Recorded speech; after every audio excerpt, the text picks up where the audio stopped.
Hello, I am the Walkthrough 184, and as of now I have created 30 reviews, and I thought it would be neat if I'd celebrate this occasion by putting them all into one video so you could see the evolution of my video making skills in one sitting. See me go from having horrendous audio issues, corrupted gameplay footage, spelling mistakes, and reading the paragraphs for every category in one take, which resulted in me taking too many breaths in the older reviews, to having all that mostly fixed by about the halfway point to making something actually half decent. So with that said, here are all 30 of my generic reviews back to back. SpongeBob SquarePants Battle for Bikini Bottom was released on October 31st, 2003, and today it's well known for being the best SpongeBob video game in general, one of the best licensed video games ever released. But of course, this is the console version that I'm talking about. Now, the version I plan to talk about is the Game Boy Advance for it, to see if it holds up as well as the console versions despite being on a less powerful platform.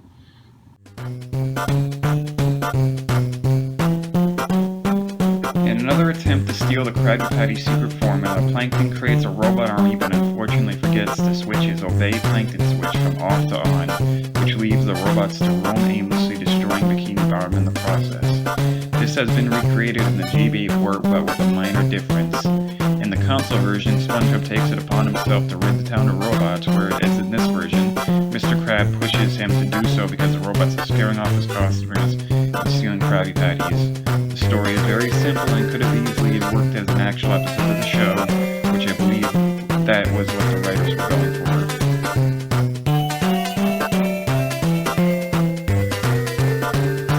The Game Boy Advance is well known for its vibrant colors, smooth cartoony graphics, and this game is no exception. This game follows the style of the show very well and takes advantage of the cartoony style of the show.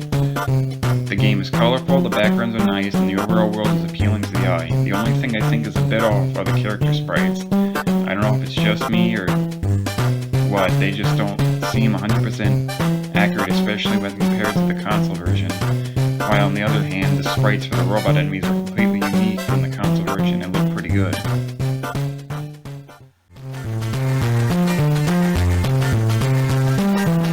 The game is your average 2D platformer. You can jump, glide, and jump off a robot's head. You can blow bubbles to power down the robots, interact with objects by pushing them. The goal of the stages is to collect 3 golden spatulas to open the exit, and 20 Krabby Patties to enter a bonus level, which unlocks secret photos from the show. Later, you will have to solve puzzles by moving boxes, creating platforms, and pushing down pressure plates to open doors.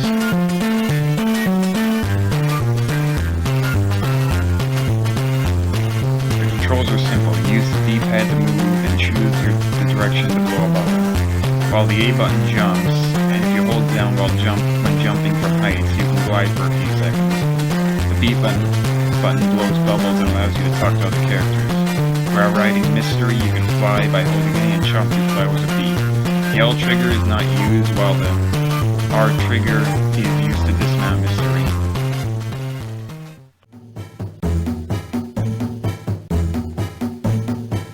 Overall, there is a total of 4 worlds consisting of 6 stages and 1 boss fight each, which totals to 24 levels and 4 bosses.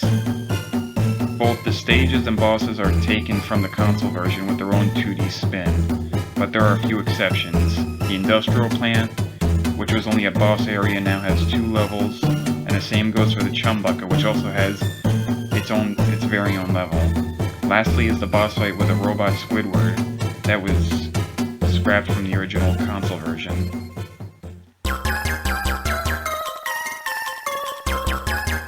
Unlike the main version of the game, which for the most part is a cakewalk, this game can be pretty difficult. First off, unlike the main game, you have a life counter, which is very annoying.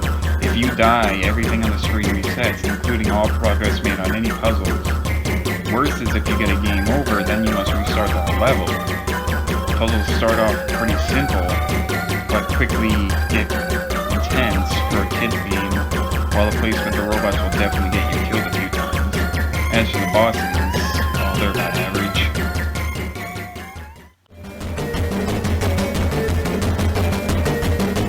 To be honest, the music in this is not that bad. It just gets outshined by the console version. The music is enjoyable and fits the levels well, but other than that, it's pretty average and forgettable, especially when the songs don't have creative names. My personal favorite tracks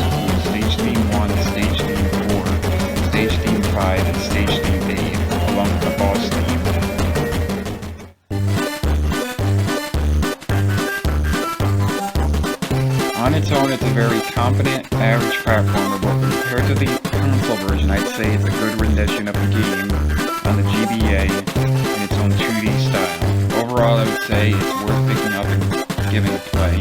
Thanks for watching.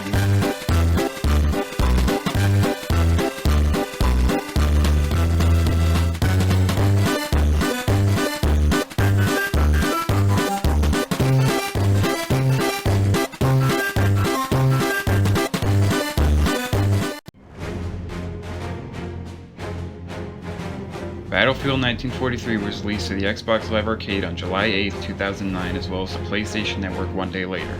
It would also become backwards compatible for the Xbox One on May 25, 2018. The game was to serve as the introduction of the Battlefield series onto consoles before Battlefield 3 came out. This was reflected in the gameplay, which was simplified when compared to earlier titles in the series. It's 1943 and the Pacific War rages on. The only way for the United States to launch an attack on the mainland of Japan is to take control of their captured islands. Now the battle is on between the United States Marine Corps to liberate the islands from the defending Imperial Japanese Navy. This game looks perfectly fine for 2009, although I guess you could argue that the game looks a bit too smooth, almost to the point of it being cartoony, which is not really what you want your serious game about war to look like. There are two game modes that you could play. The first is Conquest, in which your team must take 5 locations on the map. The second is Air Superiority, which is non-stop dogfighting. Since I did not play much of Air Superiority, I won't be talking about it. Conquest, on the other hand, is your classic Battlefield game mode in which you must capture and defend flags to deplete the enemy team's reinforcements to win.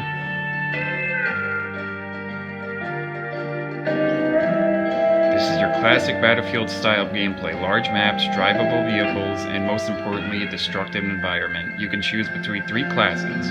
The SMG class for short-range encounters and perfect for assaulting enemy bases, I might add. The rifle class for medium-range fights, and the sniper class to give long-range supporting fire to your teammates. You'll be constantly fighting against the enemy team as you attempt to control as many flags as you can. There are many ways to play. You can use the direct approach of running and gunning, catch a ride as a backseat gunner, or even attempt to fly a plane and drop a bomb or 2.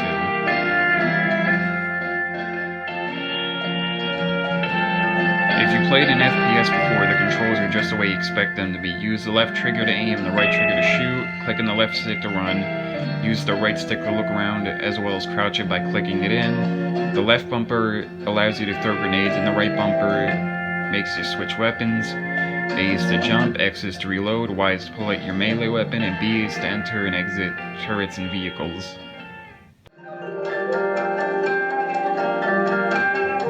There are 4 maps: Wake Island, Guadalcanal, Iwo Jima for Conquest, and Coral Sea for Air Superiority. All maps are about medium size and are completely open with transport available by land, sea, or air. There are 5 flags to capture spread out through each map with their own strategic placing and perks, such as being on top of a cliff, having bunkers to hide in, or an airfield to spawn in fighter planes. When it comes down to multiplayer-only games, you can't really determine a true difficulty, but if I were to base it on anything, it would be your skill, your team's skill, and your enemy team's skill. You might be on a team of pros and the game would be over before you know it, or you could be on a team of little kids and be the only one doing good. In the end, the difficulty comes up to 1/3 of skill and 2/3 of random luck on who you're playing with and against.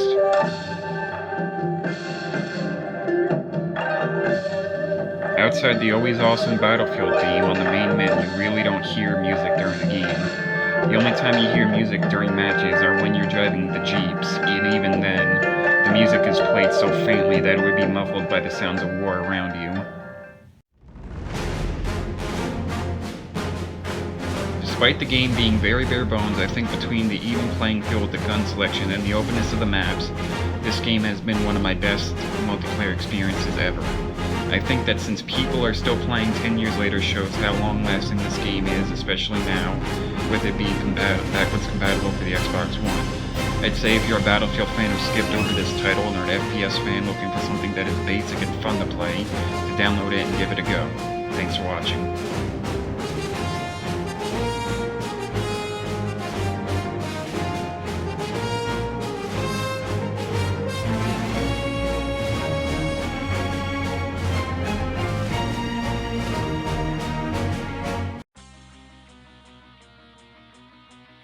SpongeBob SquarePants Lights Camera Pants was released on October 19th, 2005, and it was a party game that comprised of a collection of mini-games similar to that of Mario Party, but that's not the version I'll be reviewing.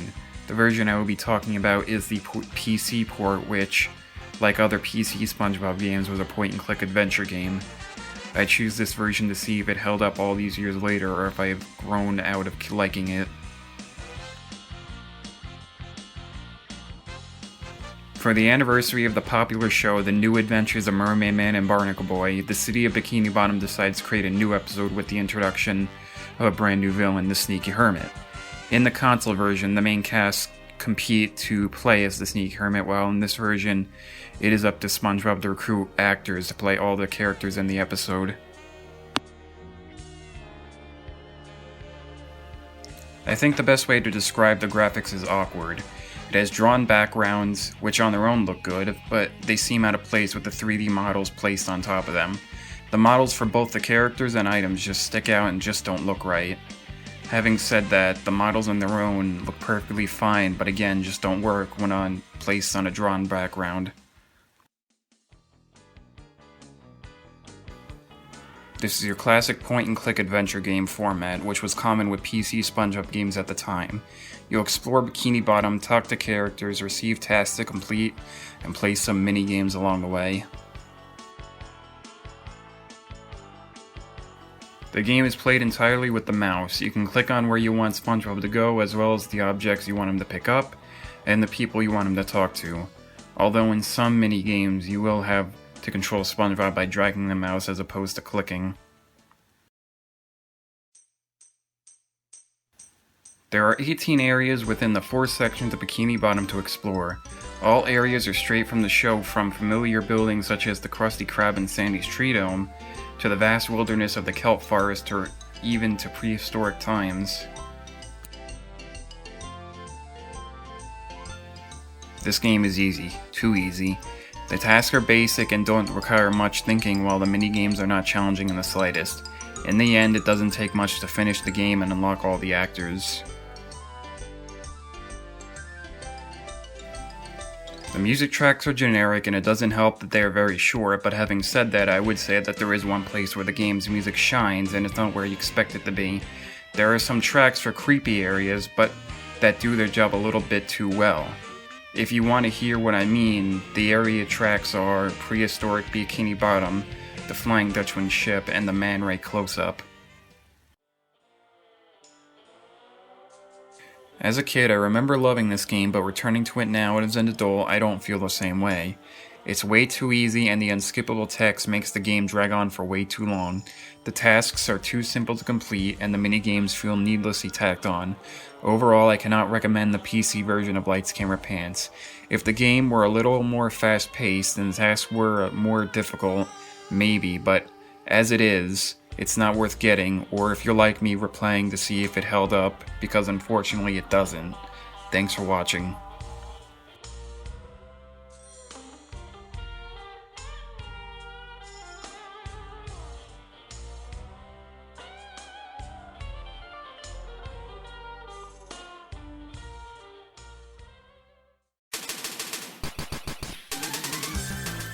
The Simpsons arcade game was first released on March 4th, 1991, and it's well known for not only being one of, if not the best Simpsons video game, it also has been crowned as one of the best arcade games ever.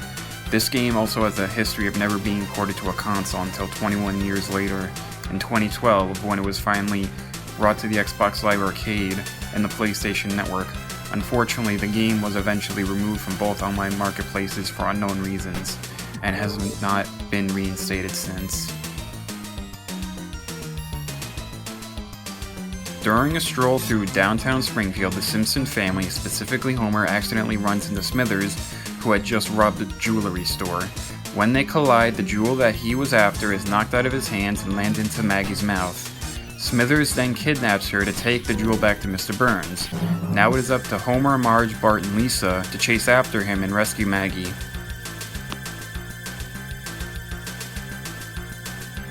Although a bit rough, the game near perfectly emulates the style of the show. It almost looks like the game was a playable episode, for 1991 at least. The pleasing visuals would have definitely made it stand out in the arcade as well as drawing you in to play.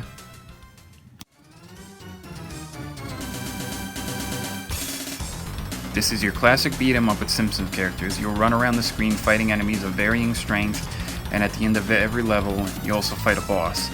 You'll be mainly using your basic attack while occasionally finding weapons that will definitely give you an edge in battle. You also have to keep on the lookout for food items to fill up your health bar. Not to mention this game has 4-player co-op, so you can team up with friends or strangers to play alongside you.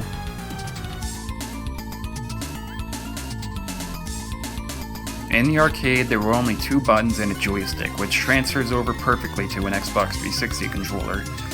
You use the left stick to move while the X button is used to attack and pick up weapons or food, while the A button is used to jump. You could also do a hop attack or throw a weapon by hitting A and X together.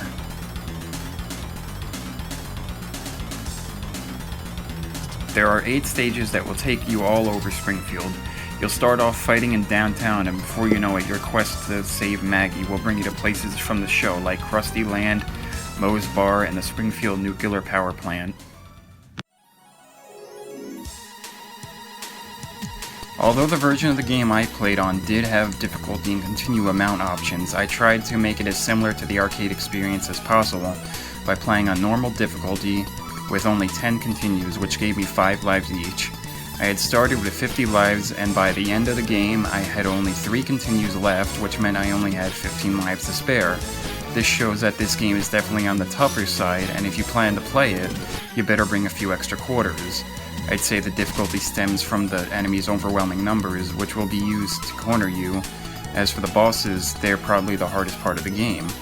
They will take a lot of hits to be taken down, and if you're hit by them, you'll take about 25 to 30% of damage to your health bar.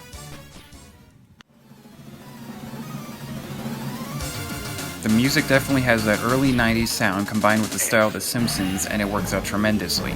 There are no bad music tracks in this game, and if you have never heard any, I suggest looking up the soundtrack and giving it a listen. If I were to choose my favorite tracks, they would be The Springfield Butt, Channel 6, and Moe's Tavern. Between the fun gameplay, awesome music, and 4-player co-op, I do believe that this is not only indeed one of the best Simpsons games, but that it also deserves the title of one of the best arcade games ever made. The only unfortunate part is that the only way to play it is either to know of an arcade that has it, or buy it yourself, which obviously won't be cheap. Unless you're rich, I guess the only thing I can say is that if you see this game in an arcade, play it, because that might be the only chance at doing so. Thanks for watching.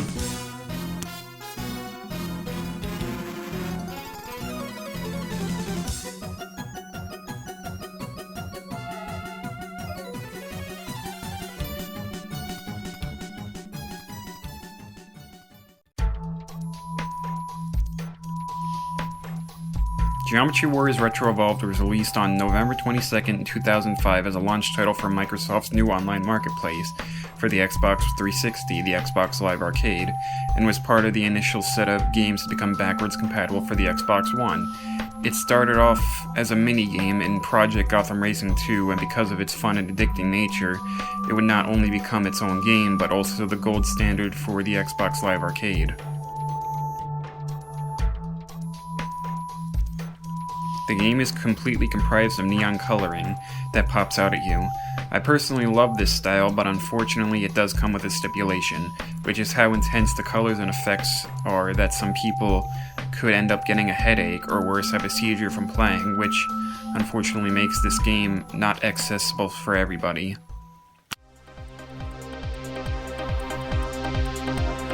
The game is your classic twin-stick shooter, which is easy to learn but hard to master. You'll fly frantically around the board trying to get as high a score as you possibly can while fighting against various enemy types such as blue diamonds that go straight for you, green squares that will dodge your bullets, and red holes that will try to suck your ship in, and much more. There are also screen clearing bombs to help you out when you get into a desperate situation. You'll get an extra life every 75,000 points and a bomb every 100,000 points.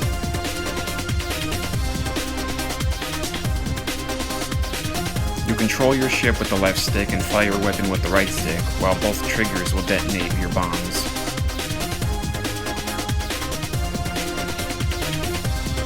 There are two game modes to choose from: Retro, which is what the game was originally, and Evolved, which is what the game was turned into. Retro is on a much smaller board with less enemy types and is just the base of what the game would become. Evolved, as the name states, is the enhanced version that enlarges the scale to change it from a mini-game to a full-fledged game. This game will try to fool you by starting off easy with only a few enemies, but before you know it, their numbers ramp up fast. Combine that with how small the board is and having to try and manage all the different types of enemies, you're definitely in for one hell of a time. Not to mention, this game is also well known for having one of the hardest achievements ever. Survived 1 million, which, like the name implies, getting to 1 million points without losing a single life.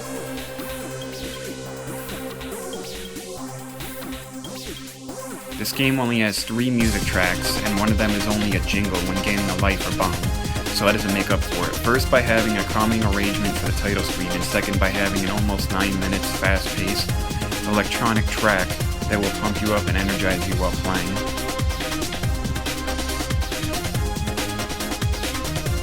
This definitely was the killer app for the Xbox Live Arcade, with at one point even being the most downloaded game from the online marketplace.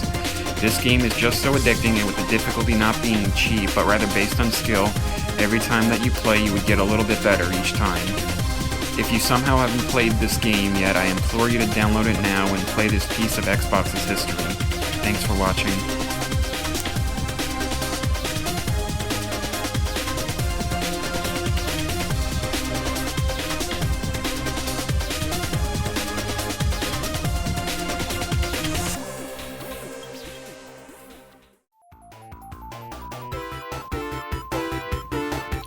Sonic the Hedgehog was released on June 23, 1991 as Sega's attempt to have a company mascot that can rival Mario.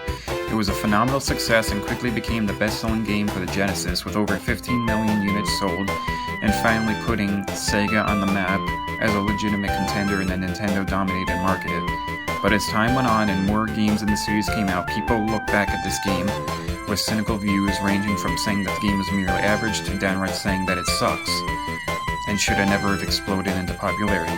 Does this game hold up 28 years later? Let's find out.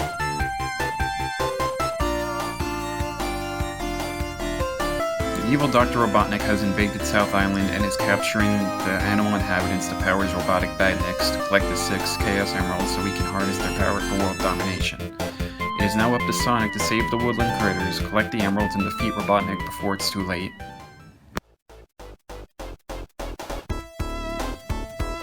The game was to show off the 16-bit power of the Genesis by having more advanced graphics than that of the NES. The best example of this are the multi-layered backgrounds, which are constantly scrolling alongside the player to give the zone a greater feeling of scale. The game is colorful, each zone's themes and designs look good even today, as well as the designs of the characters and enemies.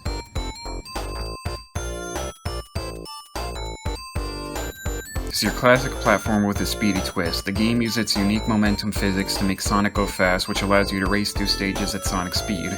You defeat enemies by having Sonic roll up into a ball, as well as destroy monitors with helpful power-ups like invincibility or a shield. You'll also be collecting rings, which is basically your life bar. Every time you are hit, you'll lose all the rings you have collected, but should be fine just as long as you hold on to at least one.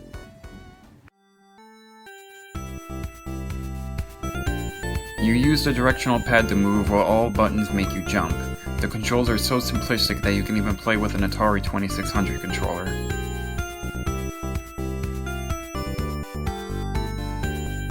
There are 6 zones with 3 acts each and a boss fight at the end. Each zone has their own unique look, style, enemies, and music. The zones range from the bright and colorful Green Hill Zone to the bleak and mechanical Scrap Brain Zone. There are also 6 special zones, which to enter you must have 50 rings at the end of the stage and jump through the big ring. These special zones are a series of spinning mazes where you must follow the rings to collect the Chaos Emeralds. Overall, I would say the game starts off easy. Straightforward levels, simple boss fights, and power-ups galore. Then it gets a little tougher as you go on, enemies that are harder to destroy, more obstacles like spikes, and worst of all, your own speed being used against you. I would have considered this game to have an average difficulty if not for 2 zones, Labyrinth Zone and Scrap Brain Zone. Labyrinth Zone is the token water level, but it's also one of the biggest difficulty spikes ever in a video game. You'll be attacked by enemies and spikes that pop out of the ground, be constantly looking for air bubbles to keep yourself from drowning, and the kicker is that because of the water, you are forced to move through at a snail's pace. On the other hand, Scrap Brain Zone doesn't pull any punches, and will straight up try to kill you at every turn with traps and enemies laced everywhere. At least it being the last zone, it makes sense that it would be all out, but I think the game designers went a bit too far, especially with Act 3 being a retread of Labyrinth Zone. As for the special stages and bosses, I guess I'd say they're about average. I would say that all the tracks in the game are great. They all have a distinctive tone and beat that reflects their respective zones while also having that distinctive heavy bass line sound that only the Genesis could make. My favorite tracks include Spring Yard Zone, Starlight Zone, Scrap Brain Zone, and Final Zone. In the series, we tend to compare it to later entries and say that the first game falls short on what makes it unique and that its only significance was to set the foundation for sequels to revise and perfect. Does Sonic 1 fall into that category? In my opinion, yes. But does that mean Sonic 1 is a bad game? Also, in my opinion, no. It may fall short on the promise of speed, which makes it lose its unique edge over Mario, and have an unwarranted difficulty spike with Labyrinth Zone. I still think the good outweighs the bad. The music and graphics are great, the gameplay is still fun, and those few times you get Sonic to run at full speed feels really satisfying. This may be a rough first entry to return to or play for the first time, but I think it deserves to be played at least once to see where the Sonic series started and to see how far it has come. Thanks for watching.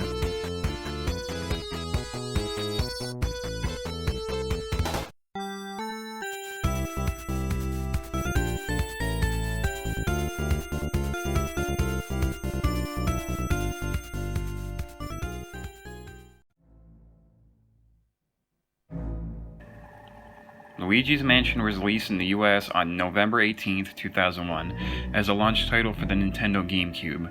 This was a break in tradition since previous Nintendo consoles had released with a Mario platformer, but in the end the gamble Nintendo had made paid off as Luigi's Mansion went on to be a critical and commercial success, as well as finally legitimizing Luigi from a palette swap to his own full-fledged character.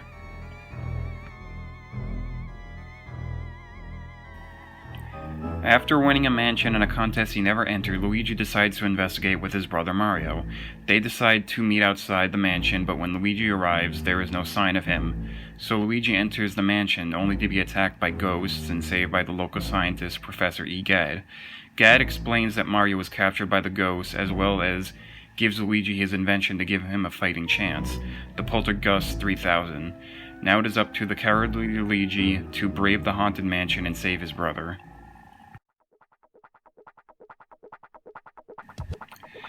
Since this game was a launch title for the GameCube, one of the main things Nintendo put their effort into was the graphics, as a representation of what their new hardware was capable of, and I would say they did a phenomenal job. This was the first Mario game to have the smooth and cartoony style that is still used to this day. Everything in this game still looks great today, from the 3D models of the characters to the mansion itself.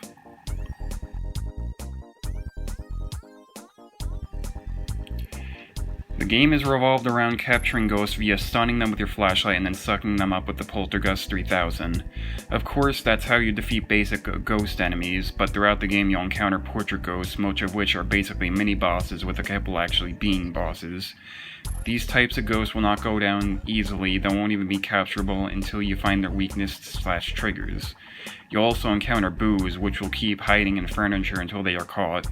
While playing, you'll also be trying to collect as much treasure as possible to achieve a better grade at the end of the game. This can be achieved via examining furniture, opening green chests, or even watering plants. You use the control stick to move Luigi while the C stick changes its direction. The A button allows you to open doors and examine objects, while the B button turns off your flashlight. The X button allows you to search the room with your Game Boy Horror, the Y button lets you check the map, and the Z button lets you check your inventory. Finally, the R trigger is how you use the sucking function of the Poltergust 3000, while the L trigger is how you use the elemental attack. There are 4 areas to explore within the mansion, each with many unique rooms to capture ghosts in. Area 1 is the shortest, and it consists of mostly simple rooms, like the parlor, dressing room, and master bedroom. Area 2 is where the mansion gets interesting, with the ballroom, fortune teller's room, and even a secret treasure room. Area 3 mainly consists of recreational rooms such as the rec room, the billiards room, and the observatory. And finally, Area 4, which is all over the place with its style rooms such as the clockwork room, the cold storage, and the artist's studio.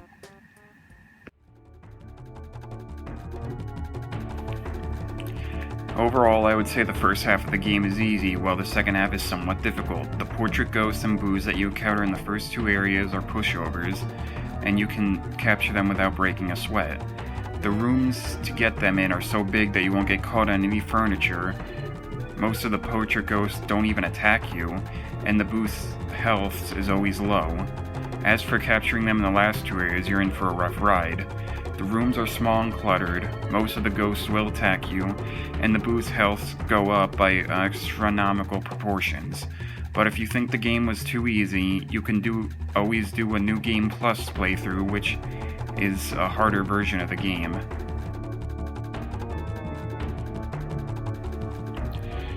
The music is completely horror-themed, mixed with the upbeat style the Mario series is known for. It is a weird mix, but it does surprisingly work. Although that's not to say all the tracks are happy-go-lucky.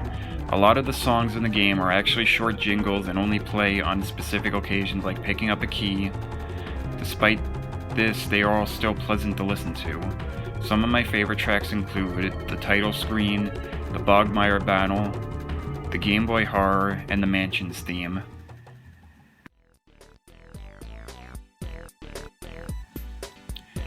Like I stated before, Luigi's Mansion was a pretty big gamble for Nintendo's new console. It did not star Mario as the main character, the story was dark, and on top of that, it wasn't even a platformer. But it prevailed, going on to sell about 2.19 million units, as well as becoming one of the first player choice titles for the system, and even getting re-released onto the Nintendo 3DS. The only shortcoming I can think of is the length of the game and how it could be beaten in about 6 to 7 hours. But other than that, I find this unique entry into the Mario series to be a welcome one, and would recommend you play it, whether it's the original or the re-release. Thanks for watching.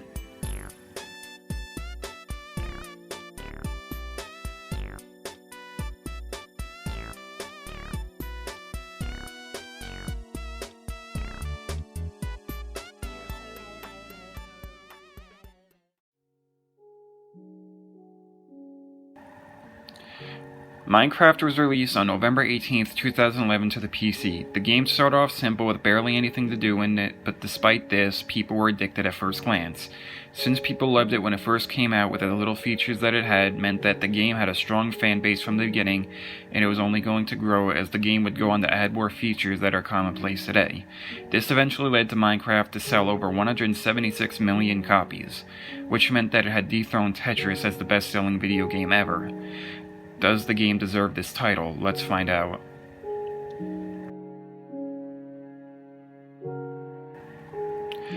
Minecraft has no story, but that's not to say it needs one. I would say that the game benefits greatly from not having a story. One of the most popular types of games are ones that you could pick up and play without sitting through story cutscenes or doing slow beginner missions. If this game had a story, once you complete it, your motivation to continue playing would drop, and it would shatter the idea of the never-ending adventure that Minecraft truly is.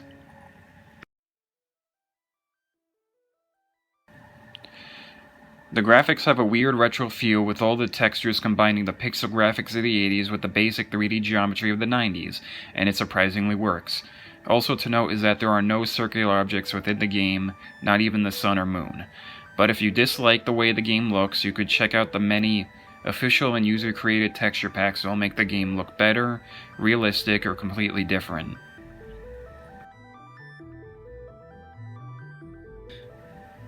You'll be dropped into a randomly generated world, and as the game's title implies, you will be mainly mining for materials such as cobblestone, coal, and iron, and then using those same materials to craft items to help you survive, like a sword or furnace.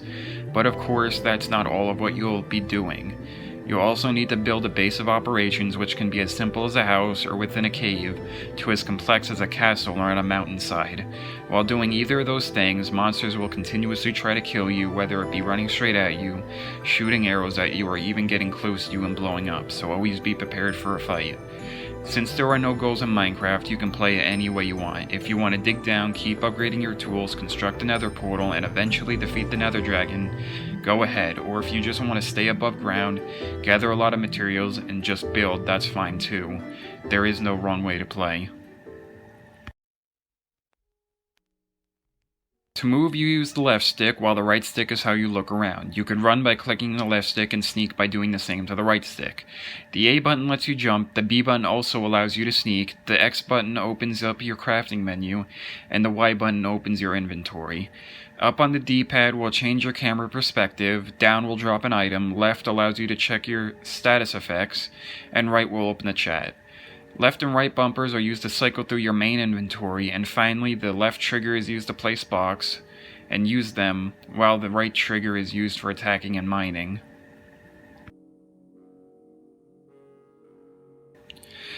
There are 5 game modes to choose from: Survival Mode, Creative Mode, Hardcore Mode, Adventure Mode, and Player vs. Player, or PvP for short. Survival Mode is the main version of the game. It's where you're dropped into a world and you must build shelter, gather food, fend off monsters, and mine for materials. Creative Mode, which removes the need to survive and gives you all blocks and crafted items in the game and lets you do whatever you want with them, whether it be building grand structures, creating pixel art, making your own game within the game, or even destroying the world with infinite tons of TNT. Hardcore Mode is the same as survival, but with the game's difficulty permanently being set to hard and you only have 1 life. Adventure Mode is also the same as survival, but with the ability to mine blocks removed. Finally, we have my personal favorite mode, PvP, which consists of popular multiplayer game types recreated in Minecraft. These include Hunger Games, Block Hunt, Cake Wars, Sky Wars, and many more.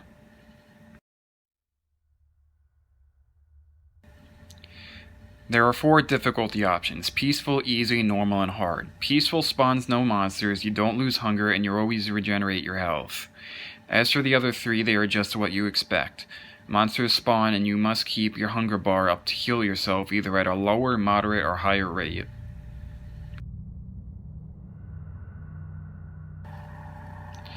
The soundtrack has music that reflects the places you explore during your adventure.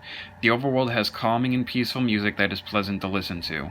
The Nether has creepy ambient music that'll try to bring your mood down. The End has distorted versions of the overworld's music to signify just how far you've come, and there are also music discs that can be found in the world that can be played on jukeboxes, most of which are neat little chip tunes.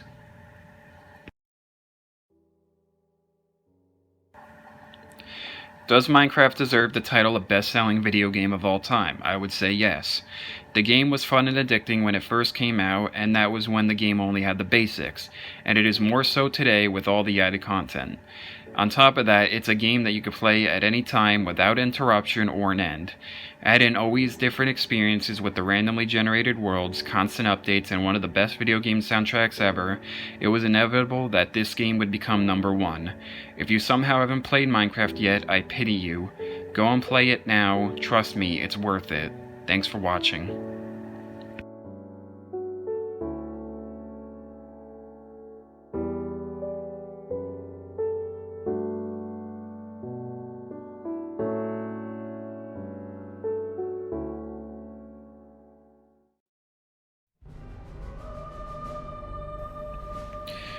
The History Channel Civil War, A Nation Divided was released on November 7th, 2006 for the PC, PlayStation, and Xbox 360.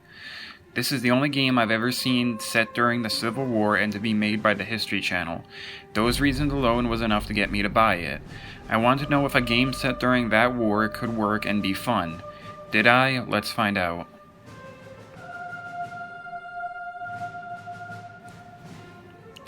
From 1861 to 1865, the United States of America, the Union, was at war with the 11 states that had seceded and created the Confederate States of America, the Confederacy.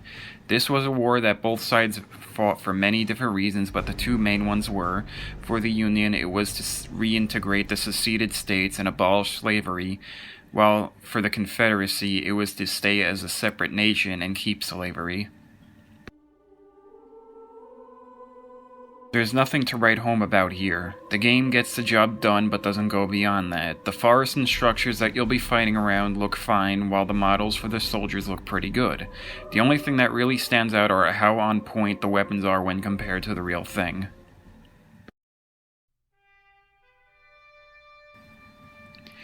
With the game being a first-person shooter published by Activision, of course the first game you're going to compare this to is Call of Duty, and well, you're right. Within the battles, you are given objectives that you must complete while fighting against soldiers of the opposing side. With this game being set in the Civil War, there aren't many times you'll do something other than the basic gunplay while taking cover, but that's not to say that there's absolutely nothing. You'll operate a cannon a few times. While riding on the back of a wagon, you'll get to shoot a chain gun, and there's even a battle that's purely sniping to defend your hilltop.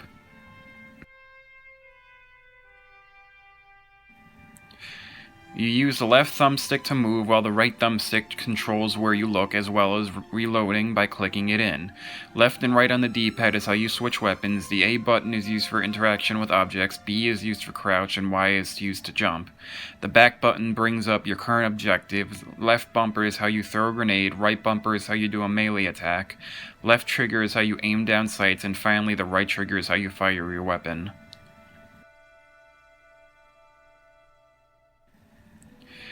You get to fight through 12 famous battles of the Civil War, from the Union blunder of the first Battle of Bull Run to the ruin of the Confederates at Gettysburg.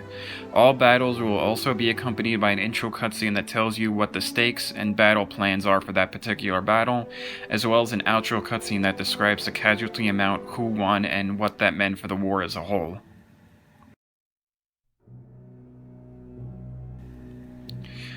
There are 3 difficulty options, easy, normal, and hard. I'll be honest, when I replayed this on normal, I got my ass handed to me. Since all battles happen on fields, there is almost no cover and there are enemies everywhere. It doesn't help that your health doesn't completely regenerate back. This is somewhat mitigated by the fact that the game has manual saving, meaning you could save anywhere at any time, as many times as you want.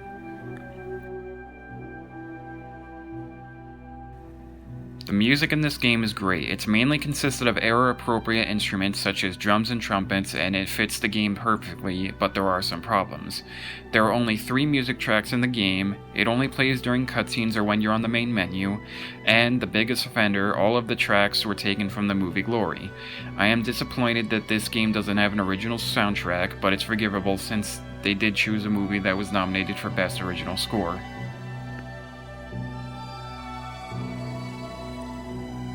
Although this isn't the worst game I've ever played, I could make the argument that it's the most unremarkable game I've ever played, but even I don't believe that. I do believe that what this game shows is potential that a game about the Civil War can be done, and this game at the very least sets the foundation. Now what we need is a major game company to raise the bar and deliver us the Civil War game we deserve, but until then, this is what we have, and for what it's worth, it's not that bad. I give it a recommendation. Thanks for watching.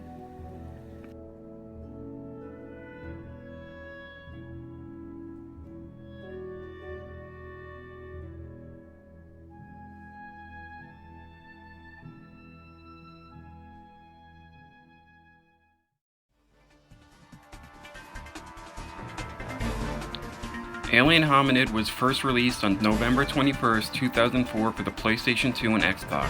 It would later come out on different consoles like the version I'm going to talk about today for the Xbox 360, which was released in HD.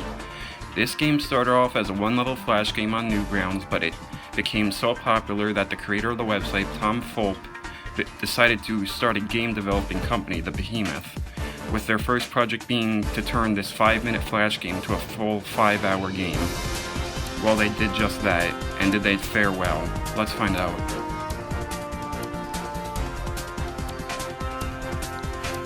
The story is straightforward and simple. You are an alien that got shot down by the FBI, and when you crash landed, they stole your ship. Now you will stop at nothing to get it back, no matter the body count.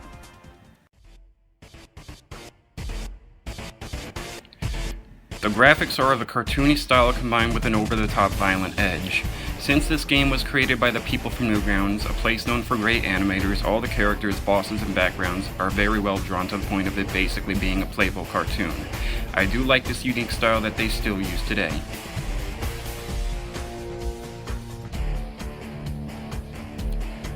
The game is your classic run-and-gun shoot-'em-up side-scroller. Your goal is to get to the end of the stage while enemies spawn non-stop that can kill you in one hit. There are power-ups that will give you different types of ammunition such as ice bullets, poison gas, and lasers. You'll also fight a gigantic bullet sponge boss and mini-bosses, as well as run over enemies while driving vehicles.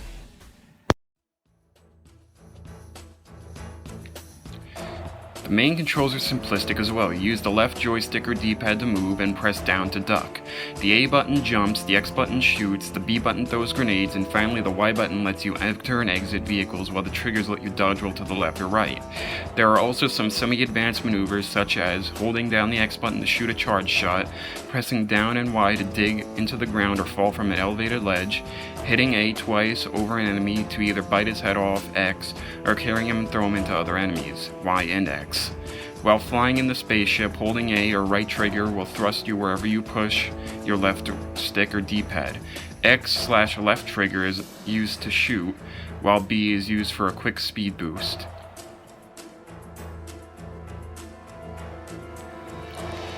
There are 3 chapters in the game: Urban, Russia, and Area 51. Urban has you fighting against the FBI in the suburbs, the city, and on a highway. In Russia, you'll be pitted against Soviet troops while traversing the mainly snow-covered wilderness of the country with many military buildings in between, as well as a few set pieces such as a train chase and a rideable Yeti. And finally, after roaming the desert, you'll storm Area 51 and fight against the elite soldiers defending the base with their many robots and captured aliens.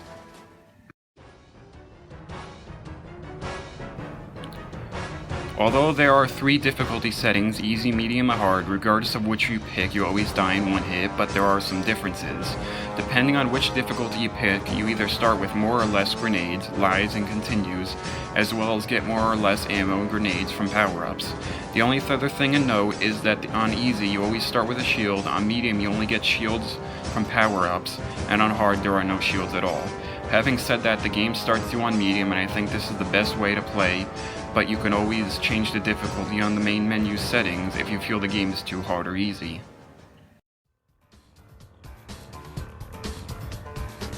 The music perfectly reflects the gameplay and the game's environments. Urban's music is all fast-paced rocking tracks, Russia's music is slower paced with heavy drum beats, and Area 51 has a mechanical rock vibe. As for the boss themes, they all have an epic feel to them even when some bosses are conveyed comedically. Some of my favorite tracks would include Urban Area 1, Area 51 Area 3, Area 51 Area 4, the main boss theme, and the final boss theme.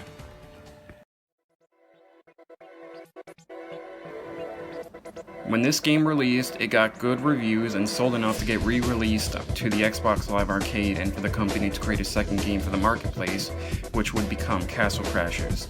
Castle Crashers would go on to become one of the most popular games for the Xbox Live Arcade and completely overshadow this game. Although the game is pretty short, I would say that the chaotic gameplay, awesome music, and just in general how fun the game is makes up for it. This is definitely an overlooked classic, and I'd say play it if you haven't already. Thanks for watching.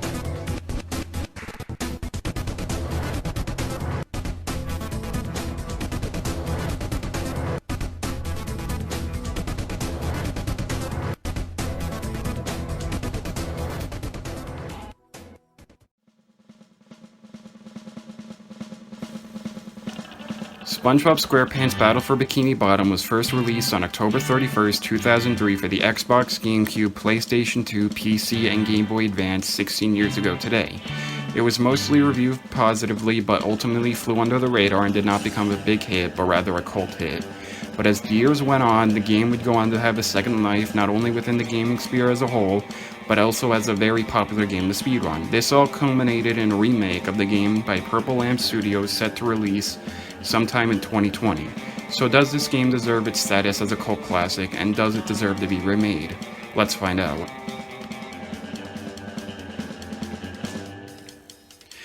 In another attempt to steal the Krabby Patty's secret formula, Plankton creates a robot army to do his bidding using his newest invention.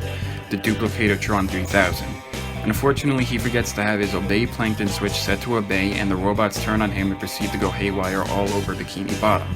At the same time, SpongeBob and Patrick are playing with toy robots and decide to wish for them to become real. Waking up the next day, SpongeBob comes to find his house along with the rest of Bikini Bottom in ruins.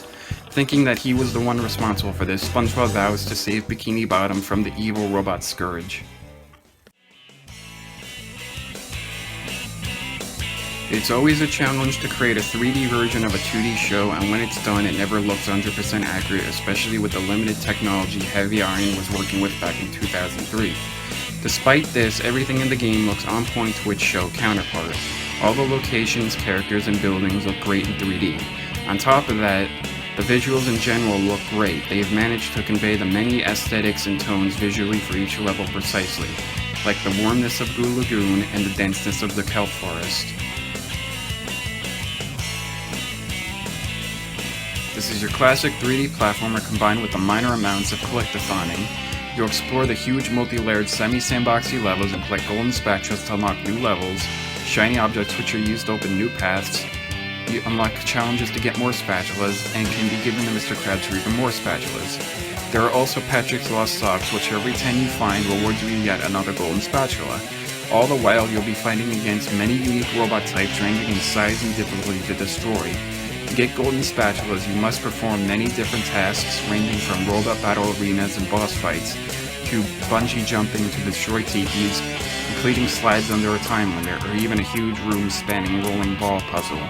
There are also boss fights against gigantic robot doppelgangers of the main cast, King Jellyfish, the supervillain Prawn, and a duel against the Flying Dutchman himself. Use the left stick to move while the right stick controls the camera. A jumps, hitting A twice double jumps, and X does a basic attack for all three characters. As SpongeBob, holding down B will rev up the bubble attack or cause a bubble bounce if you're in the air. Y will do a bubble bash, and pressing left trigger will shoot out the cruise bubble. As Patrick, you hit B while in front of a tiki, throw fruit, or disabled robot to have Patrick pick it up and throw it again by hitting B. He could also do a belly flop if B is hit while he's in the air. And finally, as Sandy, you could glide by hitting A twice, then holding it down, as well as lasso enemies, tikis, and the Texas swinging hooks by hitting B. There are 16 levels spanning across all corners of Bikini Bottom, all of which are locations that were taken directly from the show. From the rolling green hills of Jellyfish Fields to the deep depths of the Mermaid Lair to the sinister Flying Dutchman's graveyard. There is also the main hub, which is home to many iconic buildings from the show, such as SpongeBob's Pineapple House, the Krusty Krab, and the Chum Bucket. Finally, there are the areas that you fight the bosses in, which were perfectly chosen. The Poseidome, which is a huge wrestling arena, a closed-off part of the industrial park with moving conveyor belts and acid pools, and finally a destroyed Chum Bucket laboratory with the huge Duplicatortron as an awesome backdrop. Overall, this game is easy. Most golden spatulas are simply given to you when completing part of a level, most of the bosses are easy and you can skip areas completely. That's not to say that there aren't any hard parts like the Mr. Krabs Dream Challenge, the Robot Patrick boss, beating Mermaidman's slide time in the kelp forest, and the infamous rolling ballroom. But in the end, this game is basically a cakewalk.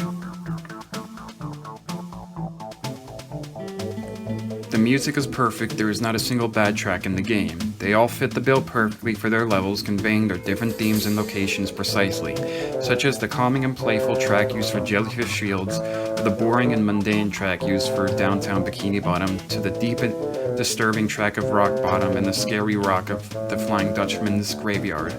My favorite tracks would have to include Goo Lagoon, Rock Bottom, the Mermaid Lair, the Flying Dutchman's graveyard, and of course, the Chum Bucket Lab.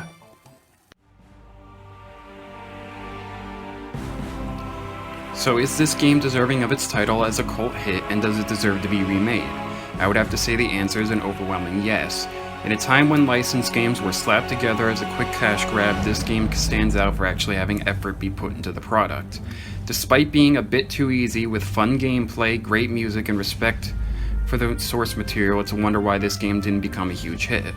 Well, at least with the remake, we know that many gamers who didn't play this as a child, and the many more who were born after the 6th generation and have only heard about the game recently, will finally be able to play the best SpongeBob SquarePants video game ever made. So if you haven't figured out yet, I'd easily give this game a recommendation, whether it's the 2003 original or 2020 remake. Thanks for watching.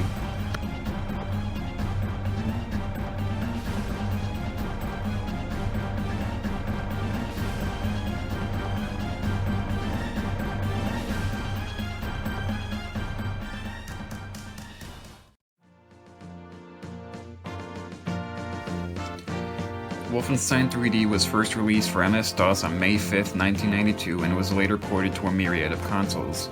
The game has gone down in history as not only one of the best video games of all time, but it also has been credited as the grandfather of first-person shooters, meaning that since it's the foundation for an entire genre that, when compared to the first-person shooters of today, it would be stripped down to the core and very bare bones.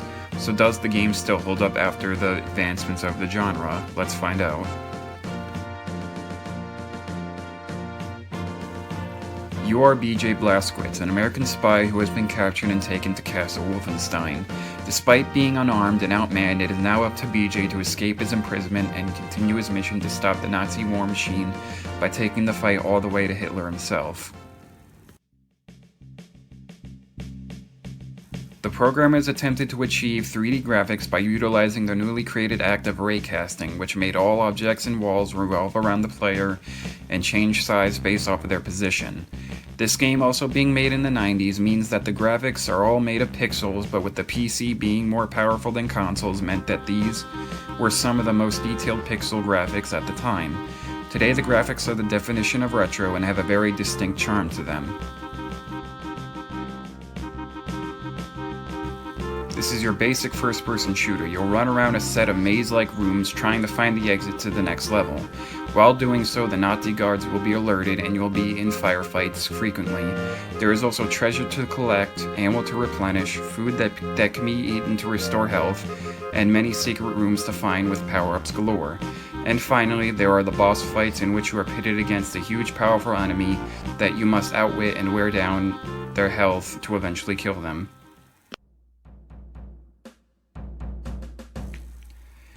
The controls are left stick to move, right stick to aim, left trigger to sprint, right trigger to fire, A to open doors, and B and Y to cycle through your weapons.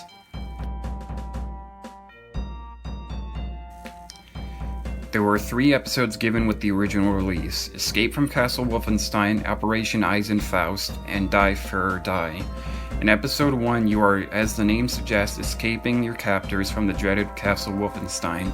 In episode 2, you are tasked with stopping the mad scientist Dr. Scabs before he can unleash an undead army upon the world. And finally, in episode 3, you take on the insane dictator himself to free the world from his tyranny. There are 4 difficulty options: Can I Play Daddy, Don't Hurt Me, Bring 'Em On, and I Am Death Incarnate, each increasing the amount of enemies that spawn in, their health, and their damage. Having played the game on the hardest difficulty, I Am Death Incarnate, I can definitely say that the game is very doable at this setting.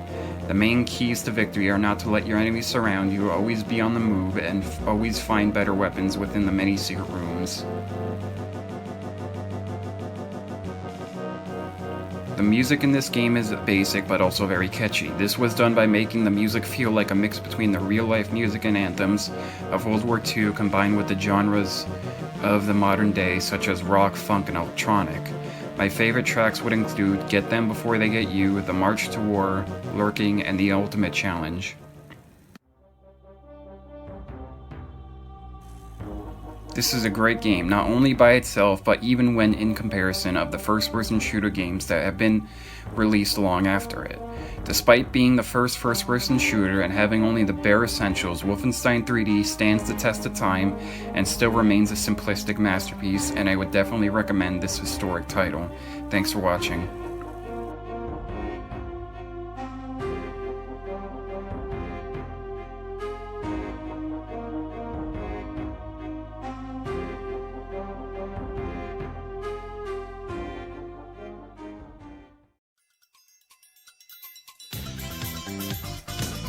Sonic the Hedgehog CD was first released on September 23, 1993 for the console add-on for the Sega Genesis, the Sega CD. It would quickly go on to become its best-selling game with over 1.5 million copies sold, as well as get generally positive praise from critics.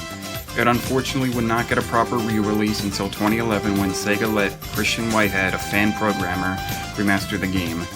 With the game now much more widely available, it ended up becoming one of, if not the most polarizing game in the Sonic series.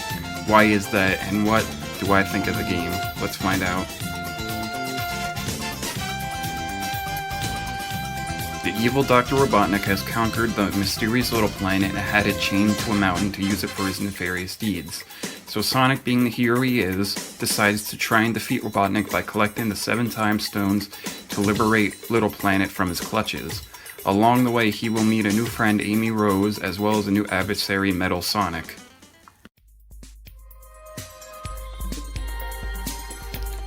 With the game being made for the Sega CD meant that the graphics had been enhanced. Both the foreground and background have much more detail to them, and so does the sprites for the characters and enemies. But the biggest achievements here are the game's use of basic 3D in the special stages and how greatly it was pulled off, as well as the beautifully animated intro and ending cinematics.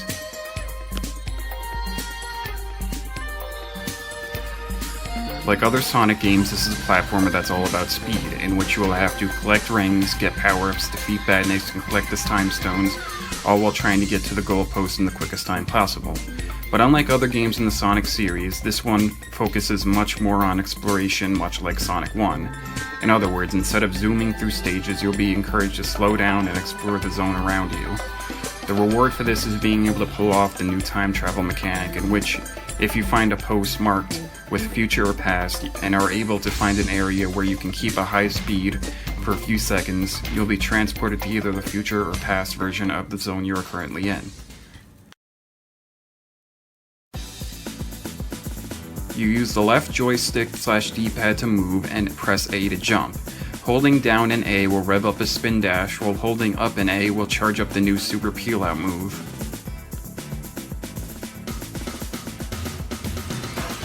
There are 7 zones consisting of 3 acts, each with a boss fight at the end. These zones are the most extreme of the original series of games because they are packed to the brim with assets in bright colors to capitalize on the upgraded hardware. Examples of this include a Collision Chaos Zone, which is basically one huge pinball table fever dream, and Stardust Speedway Zone, which is a long and continuous highway of confusion. Finally, we have the special stages, which are activated just like in Sonic 1 by having 50 rings at the end of the zone and jumping into the giant warp ring. These stages are a collection of 3D obstacle courses where the goal is to destroy all UFOs in the zone within the time limit to collect a time stone. I would have to say that this is not only the easiest Sonic game I played, but that it's also the easiest platformer game I played in general. This is because of a combination of no pitfalls, low enemy count, power-ups galore, very straightforward levels, easy bosses, as well as the easiest set of special stages in the whole series. There are no zones with a huge difficulty spike either. The game stays consistently easy. The division doesn't end at the gameplay. When this game released, it did so with 2 completely different soundtracks, one for the Japanese and European markets, as well as one for the US market, each reflecting their country's preferred styles of music. By this I mean that the US tracks are more stable with heavy guitar riffs and hard drum beats, while the Japanese tracks are more static and in line with pop music and abstract sounds. Having gone over that, I do have to say that regardless of which soundtrack you prefer, that it is very interesting to have 2 completely different interpretations from 2 completely different cultures on what the music of the zones were. My favorite tracks would have to include Collision Chaos Present, US, Quartz Quadrant Present Japanese, Wacky Workbench Good Future US, Collision Chaos Bad Future Japanese, Metallic Madness Present US, and Stardust Speedway Bad Future US. So with the slower and more explorative gameplay, way too easy difficulty, and 2 completely different soundtracks, it's pretty obvious why this game is the black sheep of the Sonic series. So then, the question remains, what do I think about it? I personally think it's one of the best games in the series. Why? Well, I can't really give you a straight answer, but I guess it's just how unique the game is. when compared to the other original games. The fact that it's not all about speeding through, but rather slowing down and enjoying what the game has to offer, that combined with the easy difficulty allows me to just start playing without me worrying if I might miss a time zone or get a game over. But just to reiterate, this is only my opinion on why I like the game. You, the viewer, will have to play the game yourself and come to your own conclusion on what side of the fence you land on. And with that all said, I'd easily give this game a recommendation. Thanks for watching.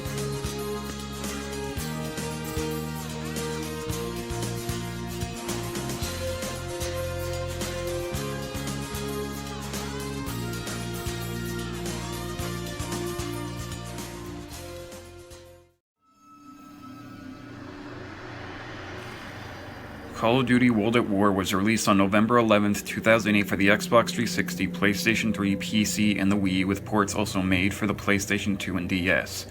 For 9 years, World at War was the last installment in the Call of Duty series to be set in World War II after the previous installment, Call of Duty 4 Modern Warfare, brought the series to the modern day.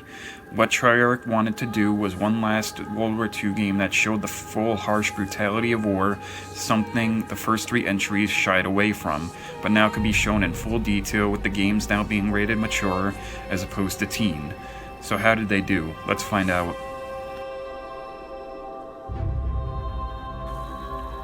The story switches between Private Miller and his platoon of Marines fighting against the Imperial Japanese Army in the Pacific Theater and Private Dmitry Petrenko alongside the Russian army from the siege of Stalingrad to their push into Nazi Germany.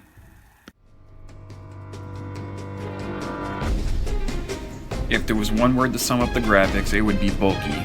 The models for the soldiers are so blocky, especially when compared to the smoothness of the previous game, which I think isn't necessarily a bad thing. I think that the roughness of the graphics help portrays the brutal nature of World War II. That, along with the photorealistic weapons and the great textures for the world around you, helps the game stand out greatly from its contemporaries.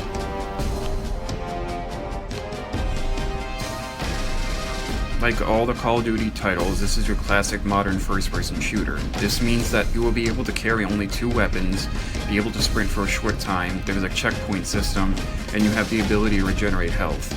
But other than that, this is still a game about trying to survive while taking down as many enemies as possible, while also trying to complete your objectives regardless of which of the 3 game modes you are playing. You use the left stick to move, and you can run by clicking it in as well. The right stick is how you look around or do a melee attack by clicking it in as well. The A button jumps, the B button allows you to crouch or go prone, X lets you reload as well as interact with objects, and Y is how you switch weapons. The left trigger is how you aim, and the right trigger is how you shoot.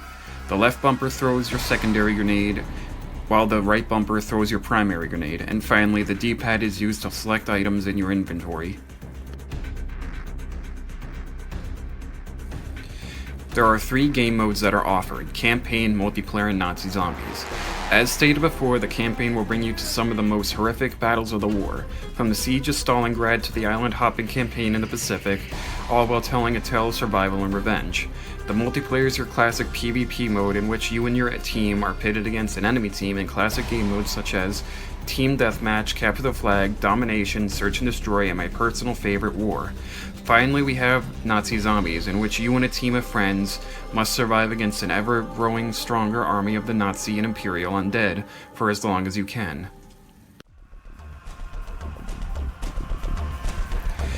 In the campaign, there are 4 difficulty options: Recruit, Regular, Hardened, and Veteran.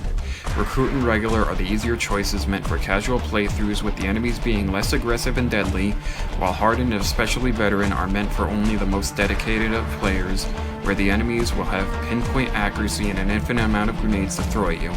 Multiplayer's difficulty is never stable and always is changing because of the many things such as which weapons and perks you choose, what map you play on, your skill, your teammate's skill, the enemy team's skill, and whichever team has the modder on it.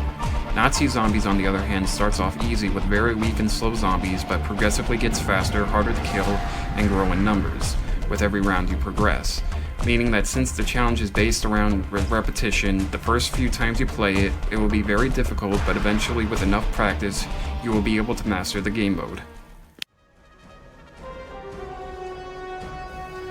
The music is very intense and fits right along with the gameplay, while also utilizing the appropriate instruments for each army, creating two distinct types of music for each side. The American tracks are high-paced, epic action themes with heavy drum beats and trumpets, while the Russian tracks are more dramatic with an operatic chorus and violins. My favorite tracks include Forest Fight, Dogfire, Hell's Gate, Ambushed Again, the American theme, and the Russian theme. Despite the previous entry bringing the series to the modern day and opening the door for more possibilities outside the overused setting of the Second World War, Treyarch proved that no matter how overutilized a setting is, that there is always a new place and perspective that it can be taken to. With a campaign that not only shines a light on the lesser-seen Pacific War, but shows the true horrors of war, a refined version of the series' classic multiplayer in the World War II setting, and the introduction of one of the most popular co-op survival modes in gaming history with Nazi zombies, I'd easily recommend this title even if you're not a fan of first-person shooters or even the Call of Duty series. Thanks for watching.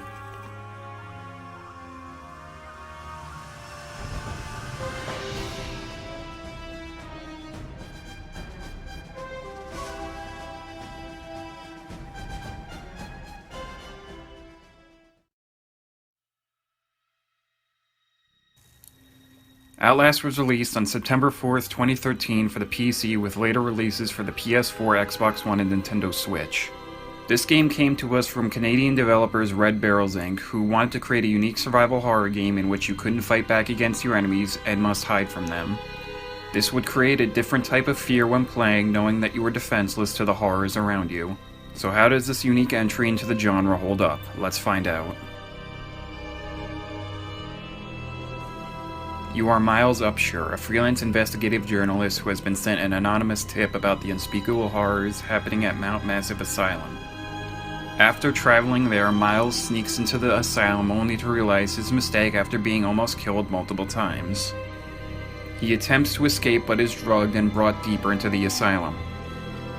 He is now tasked with not only escaping but also documenting the horrific events that happened there.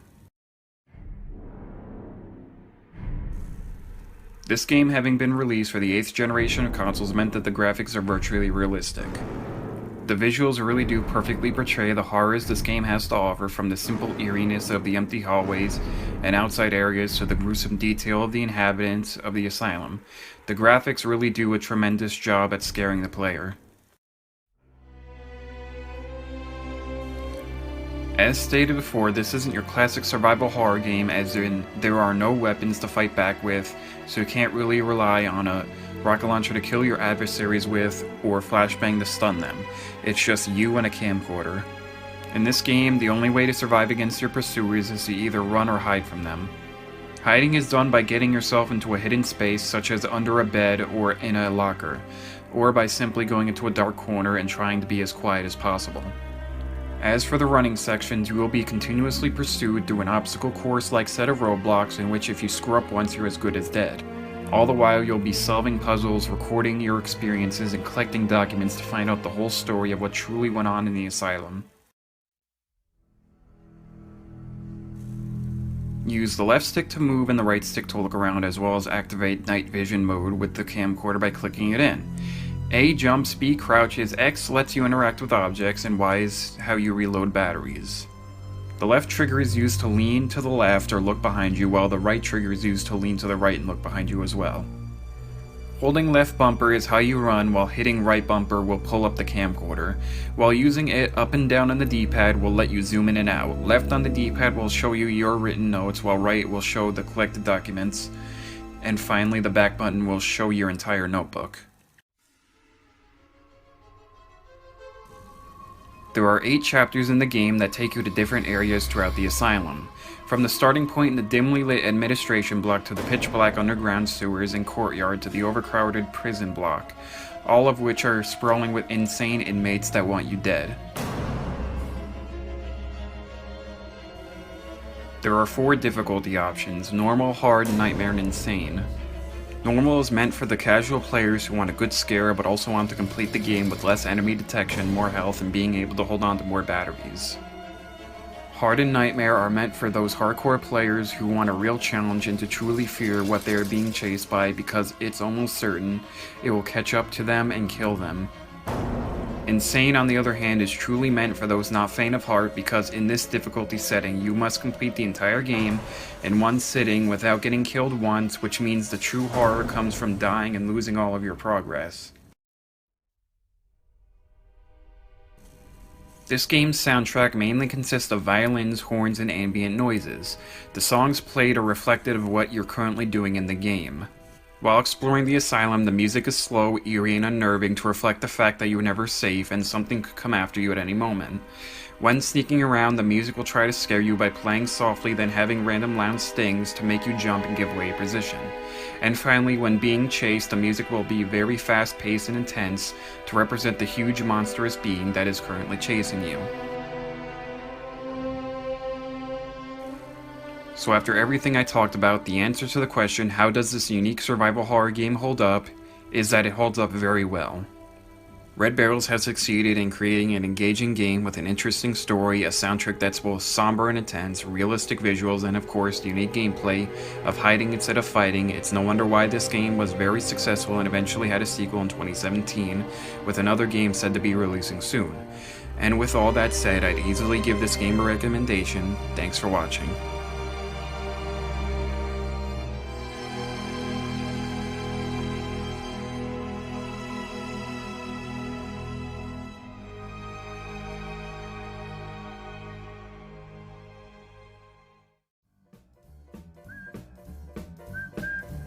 Ed and Eddy: The Mis-Edventures was released on September 30th, 2005 for the PlayStation 2, GameCube, Xbox, Game Boy Advance, and PC. With this game being based off of Cartoon Network's most popular show at the time, there is the mystery of why this title seems to go under the radar. It is because this game is among the many licensed releases that were based off of a popular TV show or movie that plagued the early to mid-2000s with mostly bad and meteoric titles. So then this brings up the question of, is this a diamond in the rough that was forgotten about, or does it fit right into the meteoric mold? Let's find out. There isn't a cohesive story that the game follows, but rather an episodic format in the 8 scams offered in the game to emulate the show. It mainly follows the 3 Eds' attempt to concoct ways of getting the neighborhood kids into paying them so they could buy jawbreakers, but there is a bit of variety here, such as the scam where you try to beat Kevin at getting a merit badge, or when you trek through the sewers to crash Jimmy's birthday party. The game attempts to recreate the rough and unstable animation style used in the show in both 3D for the gameplay and 2D for the cutscenes. This was done pretty well within the cutscenes with the animation, looking very close to its show counterpart even if the characters move awkwardly. But unfortunately the same cannot be said for the 3D interpretation, as all characters, put bluntly, look ugly and are very unpleasant to look at. Other than that, the world around them is perfectly fine, if not a bit bland. This is your standard 3D platformer wherein you are given the objective of getting to the end of the level by completing a set of tasks along the way. These tasks usually involve using the 3 Eds' special moves and abilities accordingly to solve puzzles and progress. While doing so, you also need to fight off enemies, collect money, defeat bosses, and even compete in a race. You use the left stick or D-pad to move and the C stick to control the camera. The A button jumps, the B button attacks, the Z button puts you into a first-person perspective, and the R trigger will let you change between the 3 Eds, while the left trigger is used to activate their special abilities. The X button is only used when playing as either Eddy for a stink bomb attack or double D to shoot his slingshot, while the Y button is only used as Ed for a ground pound attack or to dig in a sandbox, and double D when he's hacking into control panels. As mentioned before, the scams are their own self-contained story-based levels that revolve around the Eds and their many misadventures. This provides a few unique challenges and locations that the game has you visit, such as saving Jimmy's stuffed animal from a haunted mansion, or scouring the trailer park for Eddy's brother's lost treasure trove of jawbreakers.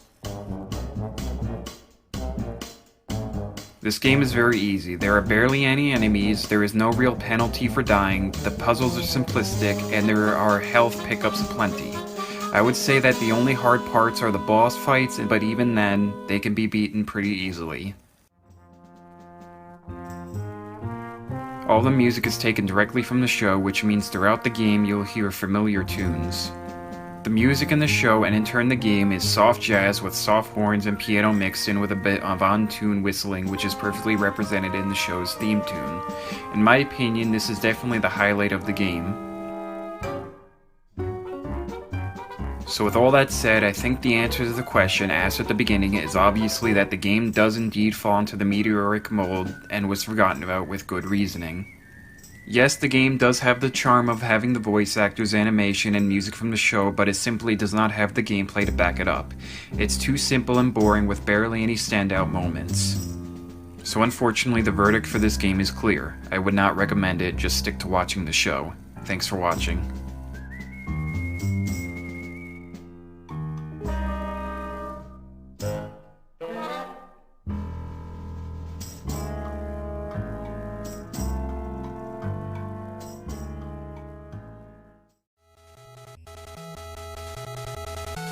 Mega Man was released on December 17, 1987 for the Nintendo Entertainment System as Capcom's attempt to create a new series for the platform and for the future of the company. Although they did succeed in doing just that, many people would argue that is all they did. In other words, the creators set up a base idea of how the game plays with this title, then ramped it up with the sequels. Then that leaves the question of, is the first Mega Man game with only the bare basics still worth playing after the many additions to the gameplay in the sequels? Let's find out. In the year 2000X, a scientist named Dr. Light created robots to help mankind, but his jealous rival, Dr. Wily, reprogrammed 6 of them to wreak havoc on the world. Rock, another one of Light's creations, having a strong sense of justice, volunteers to be reworked into a super fighting robot to stop Wily and his evil robot army. When talking about the NES, certain game series come up as examples that define not only the console but 8-bit graphics as a whole, and the Mega Man series is among them. From the get-go, the series was able to create very detailed sprites to represent the well-designed characters and enemies, but the same cannot be said about the foregrounds and backgrounds, both of which are usually just one dull color with either an unmemorable set piece or no set pieces at all. This game is your bare-bones action platformer with a pretty interesting twist. In this game, you'll do the standard jumping from ledge to ledge and fighting off enemies with your basic Mega Buster attack, all while trying to get to the end of the stage to defeat a boss. The twist comes in after defeating a boss, then absorbing their powers to use for yourself. The powers allow you to have much stronger and unique attacks, such as the Firestorm attack that not only shoots out a powerful fireball, but also spawns in one around you as a protective shield, or the Rolling Cutter attack that boomerangs around in front of you while defeating all enemy robots that stand in your way. They also allow you to bypass certain parts of the game and find secrets within the levels, as well as be used as the weaknesses to other bosses. You use the D-pad to move, the B button jumps, the A button shoots the Mega Buster, and the start button lets you select an ability. There are 10 stages in the game, 6 for the Robot Masters and 4 for Dr. Wily. The main stages are all based around the Robot Masters, such as Fireman stage, which is completely covered in lava and flames that come out of the ground, while in Electman stage you are always moving up a set of ladders with a bright yellow backdrop, trying to avoid electric beams spouting from both the walls as well as the enemies who try to shoot it at you. On the other hand, the Wily stages are all in the form of a bleak fortress, with the walls being completely made up of circuits and machinery to represent his evil ways and his over-reliance on his technology to beat you. The Mega Man series is well known for its difficulty, and in my opinion, out of the 6 that came out for the NES, this one is easily the hardest. Going beyond the obvious examples such as there being no E-tanks, no password system, and even no charge shot for the Mega Buster, there is still some pretty tough stuff here. The game has you perform pixel-perfect jumps, fight against the relentless life-sucking enemies, defeat bosses with patterns and weaknesses to memorize, and if you get hit, you'll be stunned and knocked back a few inches, which will most certainly cause you to fall down a pit or touch the insta-kill spikes. To be honest, the music in this game isn't bad, but for the most part it's forgettable when compared to other NES games and is completely outshined by later games in the series. The tracks for the stages are all pretty basic with simple beats that are catchy when playing but won't stick in your head past finishing the stage, and that's really it. My favorite tracks would include the Stage Select, Electman stage, Fireman stage, Cutman stage, and Dr. Wily's castle. So in conclusion, is the first Mega Man game still worth playing despite being bare bones in the gameplay department, plagued with dull graphics, it being insanely hard and having basic and forgettable music? I would say yes. The game still holds up because the gameplay, despite being basic and quite difficult, it is still fun and that's all that matters. That alone, in my opinion, is enough for me to come back to this game sometimes and just have fun with it. Yes, many of the sequels may be considered better games, but for the first game in the series, I'd say the creators did a bang-up job. And with that all said, I would easily recommend this game. Thanks for watching.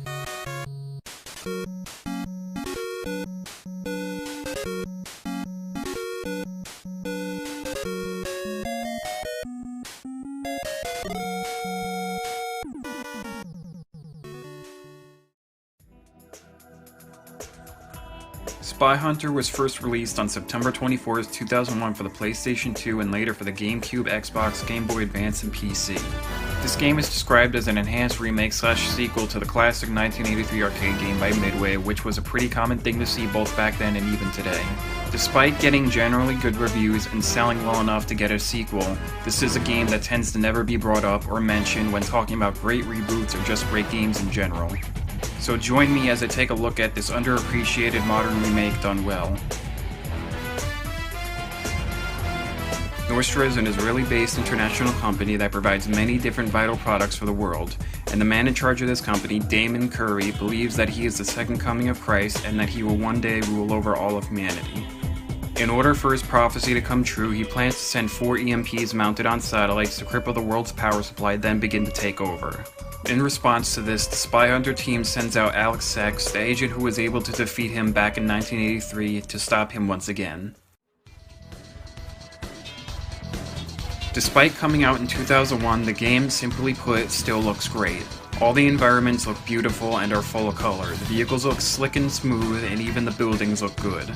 The effects look awesome when blowing up enemy vehicles, breaking through a wall of debris, or even when using one of your many weapons. The only complaint I have is that the game can be a bit dark at times, and that you cannot change the brightness settings in the options menu. The gameplay is a translation of the fast-paced and action-packed gameplay from the 2D overhead perspective into a fully 3D third-person perspective. You'll blaze through a mission while taking down as many of Nordstra's goons as possible with your car's deadly arsenal of weapons, from machine guns and oil slick to rocket launchers and an EMP cannon, all while trying to complete the mission objectives. You use the left stick to steer as well as to lock onto targets by clicking it in. A is used to accelerate and boost if double tapped rapidly, and as reverse if pressed in conjunction with pulling down on the left stick. X is the brake, B activates the scanner, while Y brings down a rear view video cam. The left trigger changes your primary weapon while the right trigger fires the weapon. The white button changes your rear attack while the black button activates it, and finally the back button changes your camera view. There are 14 missions that take you to different locations throughout the world with many different objectives to complete. Examples of this include disabling a bomb at the Monte Carlo racetrack, destroying a stolen interceptor in the French Riviera, and even disarming an ICBM in Venice. The game's difficulty is normal. There are some missions that you will breeze by effortlessly, while others will take a few tries. The game overall balances itself out by making certain things easy, such as refreshing your health and ammo at the midpoint of every mission with the weapons van, and giving you very powerful upgrades to the interceptor later in the game, as well as making certain things hard, such as ramping up the aggressiveness and attack power of the enemies, and the game never giving you a direct route to complete certain objectives, so instead you have to search the level for them. The music perfectly complements the gameplay by having all the mission tracks be fast-paced techno rock to go right along with the action. The menu tracks tend to be a bit more subdued, but still very enjoyable to hear as you review the results of your last mission or are reading or briefing for your next mission. The last thing to note is that the metal band Saliva did the theme song for this game, both with lyrics and as an instrumental. The song itself is a grungy reinterpretation of the Peter Gunn theme, which was used in the original arcade game.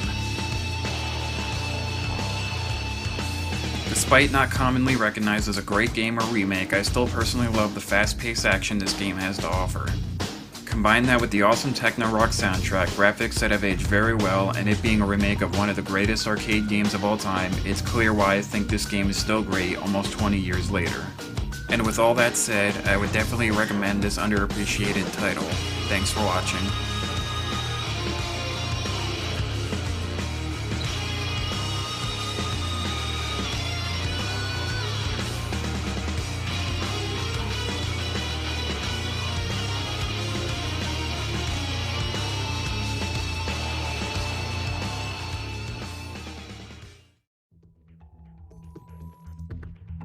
Geometry Wars Retro Evolve 2 was released on July 30th, 2008 to the Xbox Live Arcade. As the sequel to one of the most popular games on the Xbox Live Arcade, this game had some big shoes to fill in order to top the original. So is this game a worthy sequel? Let's find out. The graphics in this game have doubled down on the neon coloring, style, and effects. Now, although I like neon, I do believe this game overdoes it. The enemies are way too bright for my liking, and the effects are so extreme that they can become distracting and can completely disorient you.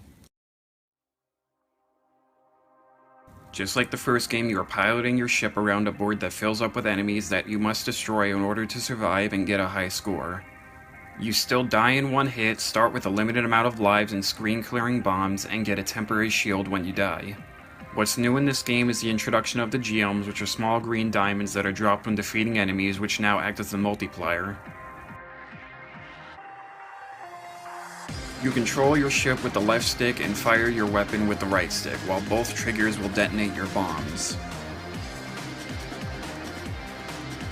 There are 7 game modes: Deadline, King, Evolved, Pacifism, Waves, Sequence, and Multiplayer. Deadline is where you're given 3 minutes to get as high a score as you can, while in King you are only able to shoot if you are in one of the randomly appearing King zones. Evolved is the same as it was in the first game, which is to say you are trying to survive for as long as you can, while also trying to get as high as a score as you can. In Pacifism you are not able to attack, and the only way to destroy the enemies is to fly through the gates, while Waves is a non-stop assault of the rocket enemies. Sequence is where you must defeat a set of enemies in a sequence in order to move on to the next sequence. Finally, we have Multiplayer, which allows you to play the 6 previously mentioned game modes in either versus or co-op with up to 1 to 3 friends. Since this is a sequel, the difficulty has been ramped up significantly. The spawn rate of the enemies have been increased, the effects can be distracting, the enemies are much more aggressive, and with the introduction of gems, not only are bombs and lives harder to get, but now in order to get a high multiplier, you must risk dying to pick them up. This game has fast-paced electronic music to fit with the neon style and the gameplay.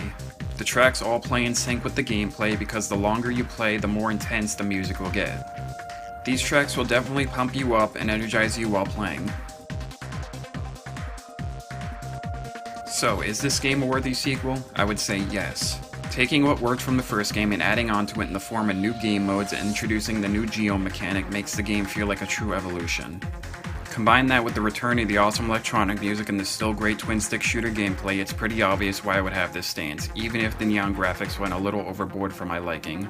So with all that said, I would definitely recommend this title. Thanks for watching.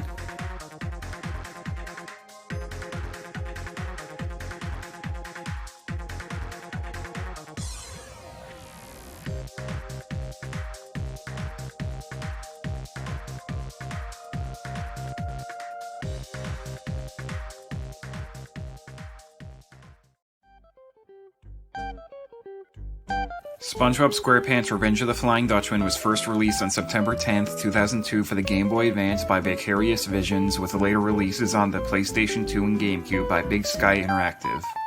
Many remember the console port as the bumpy start of SpongeBob's 3D platforming days, while the Game Boy version fell into obscurity. I believe that this is unfortunate because I would argue that the Game Boy Advance port is better than the console version. Now, why do I believe this statement is true? Well, let me tell you why. The story opens with SpongeBob walking his snail Gary. Things go quickly off the rails as Gary breaks free from his leash, leaving SpongeBob to race after him. After finally catching up with his snail, SpongeBob finds a treasure chest and decides to open it. When SpongeBob opens it, he releases the Flying Dutchman, who needs a new pirate crew and threatens to take SpongeBob's friends unless he finds 10 of his lost treasures.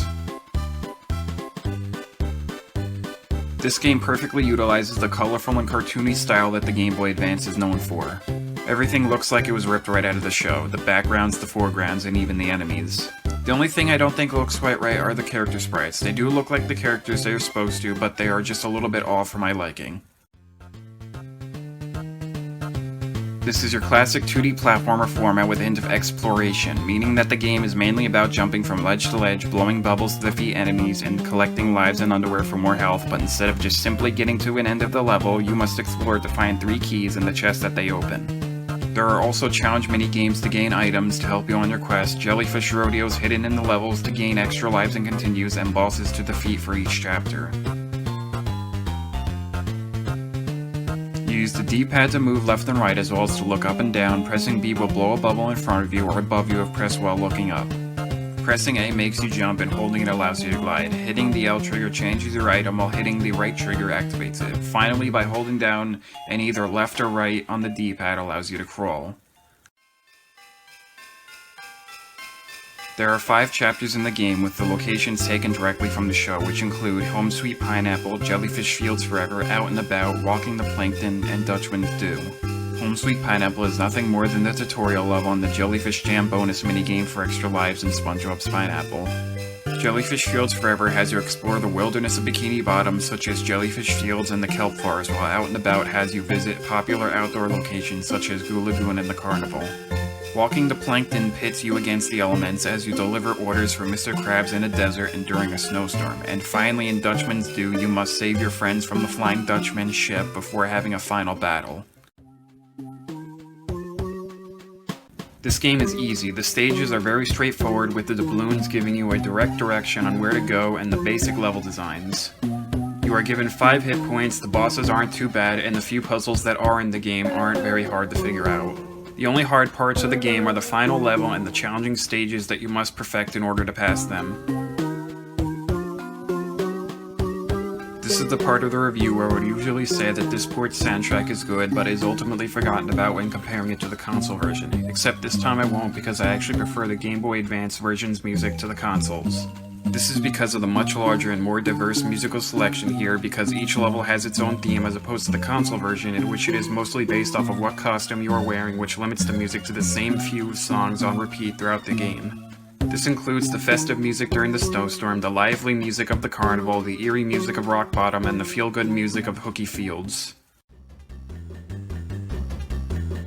Despite coming out on less powerful hardware, being a short game, and not being very challenging, I still think this port of the game is better than the console version because of 2 reasons.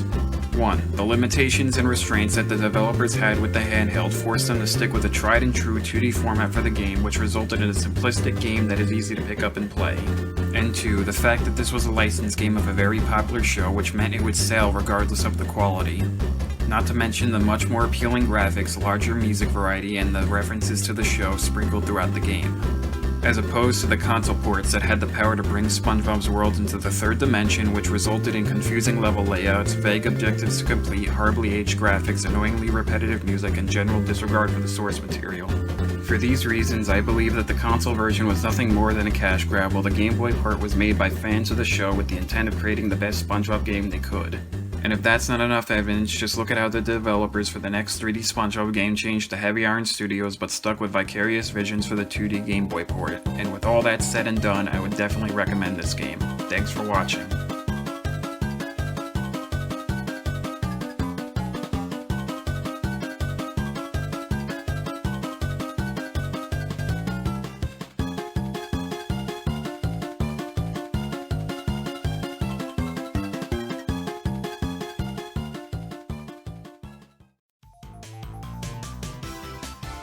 Sonic Mania was first released on August 15, 2017 for the PlayStation 4, Nintendo Switch, and Xbox One, with later releases on PC and whatever Amazon Luna is. This game did not come to us from the usual people at Sonic Team, but rather a new team that Sega had brought on board. This team was spearheaded by 4 notable fan game creators in the community: Christian Taxman Whitehead, Simon Stealth Thomley, Jared Castle, and Tom Fry. With this team assembled, they planned to create a classic Sonic game to re-energize the series and remind us of why we fell in love with it in the first place. Well, did they succeed in achieving that? Let's find out. After failing to reinstate the Death Egg in Sonic and Knuckles, the maniacal Dr. Robotnik hatches a new scheme involving a newly found gem that was hidden within Angel Island known as the Phantom Ruby. Things go in his favor as immediately after unearthing the ruby, the squad of egg robos sent to retrieve it are affected by it and are transformed into the hard-boiled heavies. With this gem, the Doctor is able to manipulate time and space, allowing him to teleport his enemies into any zone he pleases, whether it be old or new, resurrect old bosses, upgrade his badniks, and even have the power to retake over a little planet. It is now up to Sonic, Tails, and Knuckles to take down Robotnik before he is able to use the ruby to make the world his own. The game mostly uses sprites, backgrounds, and foregrounds taken directly from the Genesis games but updated to look much more colorful and polished while also including a good amount of newly created assets, but other than that, to put it simply, the game looks gorgeous. Everything from the effects when destroying enemies or pieces of the environment to the smoothness of the movements of the characters, all of it is pleasing to the eye. I also love the greatly animated cutscenes for being able to translate what I like about the game's visuals into an animated form, as well as the bonus stages that successfully replicate the Sega Saturn's graphical style with its basic 3D models. This game takes the old school 2D style of gameplay from the old Genesis games and turns it up to 11. You will do all the staples of the series such as collecting rings to stay alive, defeating badniks to free their animal captives, destroying monitors to gain power-ups, and collecting the Chaos Emeralds to unlock Supersonic, all while moving around at the speed of sound. Now the reason I say that the gameplay is more extreme than previous titles is because in addition to the spin dash, which was only usable when standing still on the ground, you can now keep a constant speed throughout all the zones thanks to the new drop dash move, which allows Sonic to do a spin dash while moving in the air. Now, despite all the speedy improvements, the game still encourages you to explore the zones in order to find the hidden warp rings that send you to the special stages, hidden monitors for extra bonuses, and even a few hidden Easter eggs. The controls are unchanged from the Genesis games, allowing you to slip right in if you're familiar with any of the other classic Sonic games or any platformer in general. You use the left stick or D-pad to move around, while the A button jumps, and holding down and pressing A will make your character perform a spin dash. As Sonic, holding A while in the air will allow you to do a drop dash. As Tails, hitting A while in the air will make him fly, and as Knuckles, holding A while in the air will make him glide. There are 12 regular zones, a new special stage, a reused special stage, and a boss arena zone. The regular zones are separated into two categories, old and new. The 8 old zones are just like how you remember them, with the same gimmicks, enemies, and even the same layout during some parts. But the difference of these versions to the originals is that they have been enhanced with new additions that completely change up the zones and adds a new twist to them. The 4 new zones, on the other hand, are full of new gameplay experiences that easily make them the standout of the game even if they come in a lower amount than the old zones. The new special stage, which is entered by finding one of the many hidden warp rings, has you chase after a UFO holding a Chaos Emerald. During this chase, you must collect blue spears to increase your speed and collect rings to increase the time on the timer. For the reused special stage, which can only be reached if you hit a checkpoint with at least 25 rings and jump into the Star Warp, we have the return of blue spears from Sonic 3.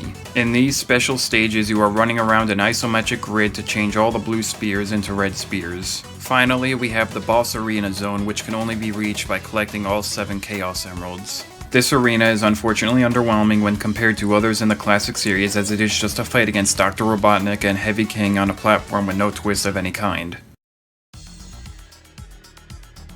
The game's difficulty has a natural progression from easy to normal to hard with no random difficulty spikes in between. You start off in zones that you can zoom right on through without much effort, then advance onto zones in which you will need to slow down a bit and think about how to proceed on through.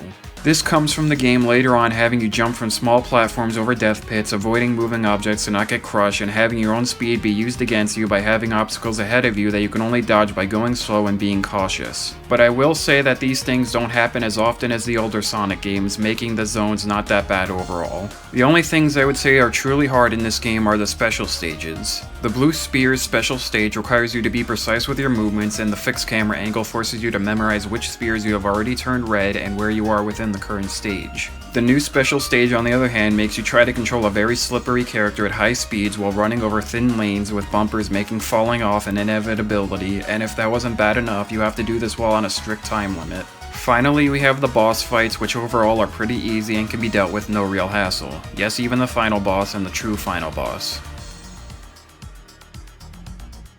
The Sonic series is always known for its great music, and this game is no different, especially since the team was able to get two notable YouTubers to compose the music for this game, these two being T-Lopes and Hyper Potions. As you would expect, the old zones have their same music but remixed with new instruments added in, being played at different tempos, and just in general having better sound quality. While the new zones take advantage of the fact that they weren't made with any hardware limitations to create some music that is so great that it transcends from the game and becomes a great listen on its own. Some of my favorite tracks would have to include Chemical Plant Zone Acts 1 and 2, Studiopolis Zone Acts 1 and 2, Flying Battery Zone Acts 1 and 2, and Press Garden Acts 1 and 2.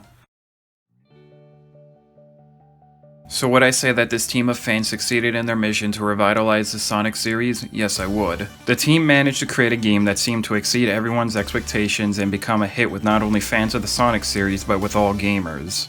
Among those gamers includes me, as I would say that this game with its fun gameplay, amazing music, and colorful graphics, I found it to be at the same level of quality as the Genesis originals, which for me made it an instant classic. And with all that said, I would easily recommend this game. Thanks for watching, and thank you to AlexMo123 for choosing this game for me to review. If you also want to have the chance to choose what game I should review, check out the Patreon link below.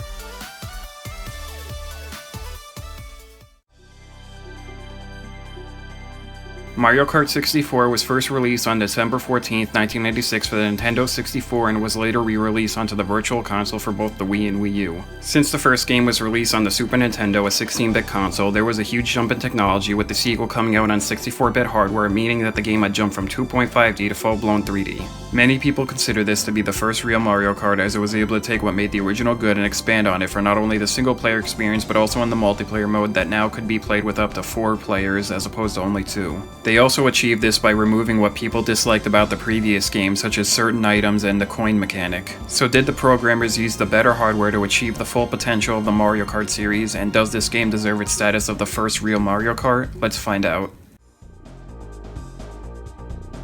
The graphics are how you would expect them to be, basic 3D models that looked impressive at the time but now are extremely outdated. The textures are bland, the environments are desolate, and the character sprites are this weird 2D image made to look 3D and they just look weird. But despite these criticisms, I still think the game looks good. Now I don't know if this is because I've been playing this game since I was a kid and I've just gotten used to it, or if Nintendo worked their magic to make the game look good even long after its heyday. The gameplay entirely revolves around driving in your kart as you compete against your opponents to get first in every race. Now, although this may be true about every racing game, but what makes the Mario Kart series stand out is its inclusion of items. While racing, you will hit an item box and be given a randomly selected item based on what place you are currently in. The lower place you are, the better the item, while the higher place you are, the worse the item is. With the addition of items, every race has a chaotic element to it, making the gameplay not only about how well you could drive the car, but also about how lucky you are with the items you get, and how well you could use those items both offensively and defensively, which in turn effectively creates a whole sub-game within the main game. The controls are simple, as they aren't as complex as other racing games since you are driving go-karts as opposed to real race cars, so you don't have to worry about certain things such as needing to shift gears while driving. You use the control stick to steer your car, while the A button gives it gas and the B button is the brakes. The Z button is how you use items, the right bumper makes your kart do a hop and can be held to achieve a drift, and the left bumper changes the volume of the music. The bottom C button also allows you to use items, while the right C button changes your map type. The top C button changes your camera view, while the right C button and the entire left D-pad are not used. There are 4 game modes in the game to choose from: Grand Prix, Time Trials, Versus, and Battle. Grand Prix is the main mode in which you are pitted against 7 other computer players and race on a set of 4 tracks to compete to be the top driver by scoring points based on which place you get in each race. Time Trial mode is where you must do a 3-lap run of any track in the shortest amount of time possible. Versus mode is a race purely against you and 1 to 3 other friends with no other racers on the field. Finally, we have Battle mode, which again has you up against 1 to 3 of your friends, but this time in an arena as you try to pop all 3 of the balloons off their carts by getting items and attacking them, while you also try to fend off any attackers from popping your own balloons. This game has 16 tracks to race on, spread across the 4 different cups. These cups are the Mushroom Cup, Flower Cup, Star Cup, and Special Cup. The Mushroom Cup has your basic tracks with simple circular layouts and generic locations such as a racetrack, a meadow, a beach, and a desert. Although basic, these tracks have some standout things in them, like a secret cave on the beach that you can jump into for a shortcut, and a train that is continuously riding through the desert that you must stop for when it's going over the crossroads. The Flower Cup is where it begins to diverge from less simplistic track layouts and locations, as you now find yourself racing on an active turnpike, a blizzarding snowland with exploding snowman, a foggy mountain with falling rocks, and a more advanced racetrack. The Star Cup has the first set of real difficult tracks in the game, with an overly long stadium, driving on ice, an even more advanced racetrack complete with a huge jump at the end and the lava and thwomp-filled Bowser's Castle. Finally, we have the Special Cup, which holds no bounds, as this cup has not only the most unique tracks in the game, but also the most dangerous, with an aggressive jungle, a deadly confusing valley, a rickety old haunted boardwalk, and the infamous Rainbow Road. For the Grand Prix, there are 4 difficulty options: 50cc, 100cc, 150cc, and 150cc mirror. 50cc and 100cc are the easy and normal difficulties respectively, meaning that these are the difficulties that are meant for a casual playthrough, as the other racers will barely be a bother and you will always win in first place. As for 150cc and 150cc mirror, these difficulties will truly test how well you could race a kart, as the speed and AI difficulty are set to their max level. Time trials is all about repetition on the tracks to learn the quickest way around them to get the fastest time. As for versus and battle, since these are competitive multiplayer modes, the difficulty for them comes down to your skill at driving, attacking, and dodging, how good your opponents are at driving, attacking, and dodging, how well you know the track or arena, and how lucky you are with the items you get. The music for this game is easily the most iconic of the series. All the music perfectly reflects the atmosphere of each racetrack, has catchy beats that will definitely stay in your head even after you're finished playing, and is just overall a great listen. The composers truly outdid themselves on this one. Some of my favorite tracks would have to include the title theme, Calamari Desert, Toad's Turnpike, Rainbow Road, and the ending theme. So does this game deserve its status as the first real Mario Kart? I would say yes, it does. By taking what worked in the original game and refining it, the team for this game managed to create the standard that the rest of the series would take inspiration from. They did this through expanding on what made the original game good into the 3D realm, as well as revamping the multiplayer mode, which made this a very popular game to play with friends. And with all that said, I would easily give this game a recommendation. Thanks for watching.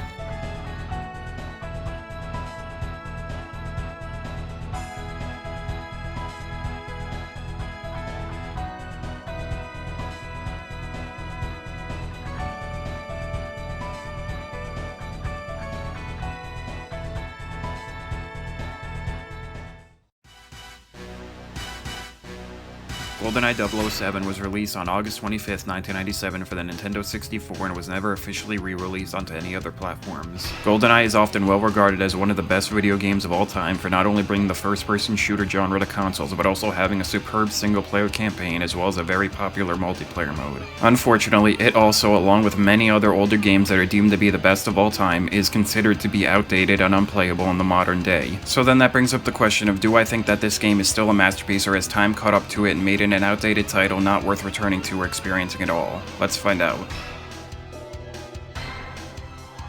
The story of the game follows the events in the movie, in which James Bond must take down a Russian crime syndicate headed by a thought-to-be-dead former agent, but with a few added missions to make the game a bit longer, as well as give a bit more depth to the plot.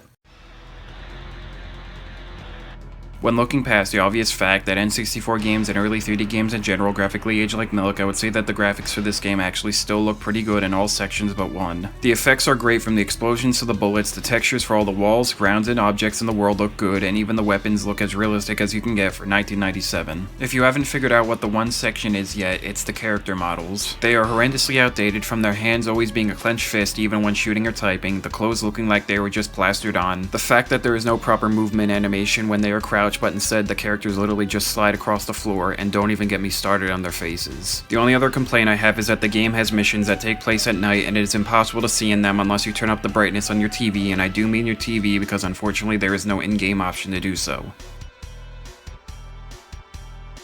The gameplay is your classic old-school first-person shooter, but combined with elements of the open-world genre. I say this because although most of the time during missions you will be shooting enemies with your huge and not limited to 2 guns arsenal, you also have to complete objectives that have no real indications on how to do them. So because of this, you then must journey to the many different areas within each mission to figure out how to successfully complete them, but remember to be cautious while doing this because if you fail just one objective, the mission is over. You also have to be careful because the game doesn't have regenerative healing. If you get hit, that life is permanently gone for the rest of the mission, and the only way to get more health is to find a hidden piece of body armor.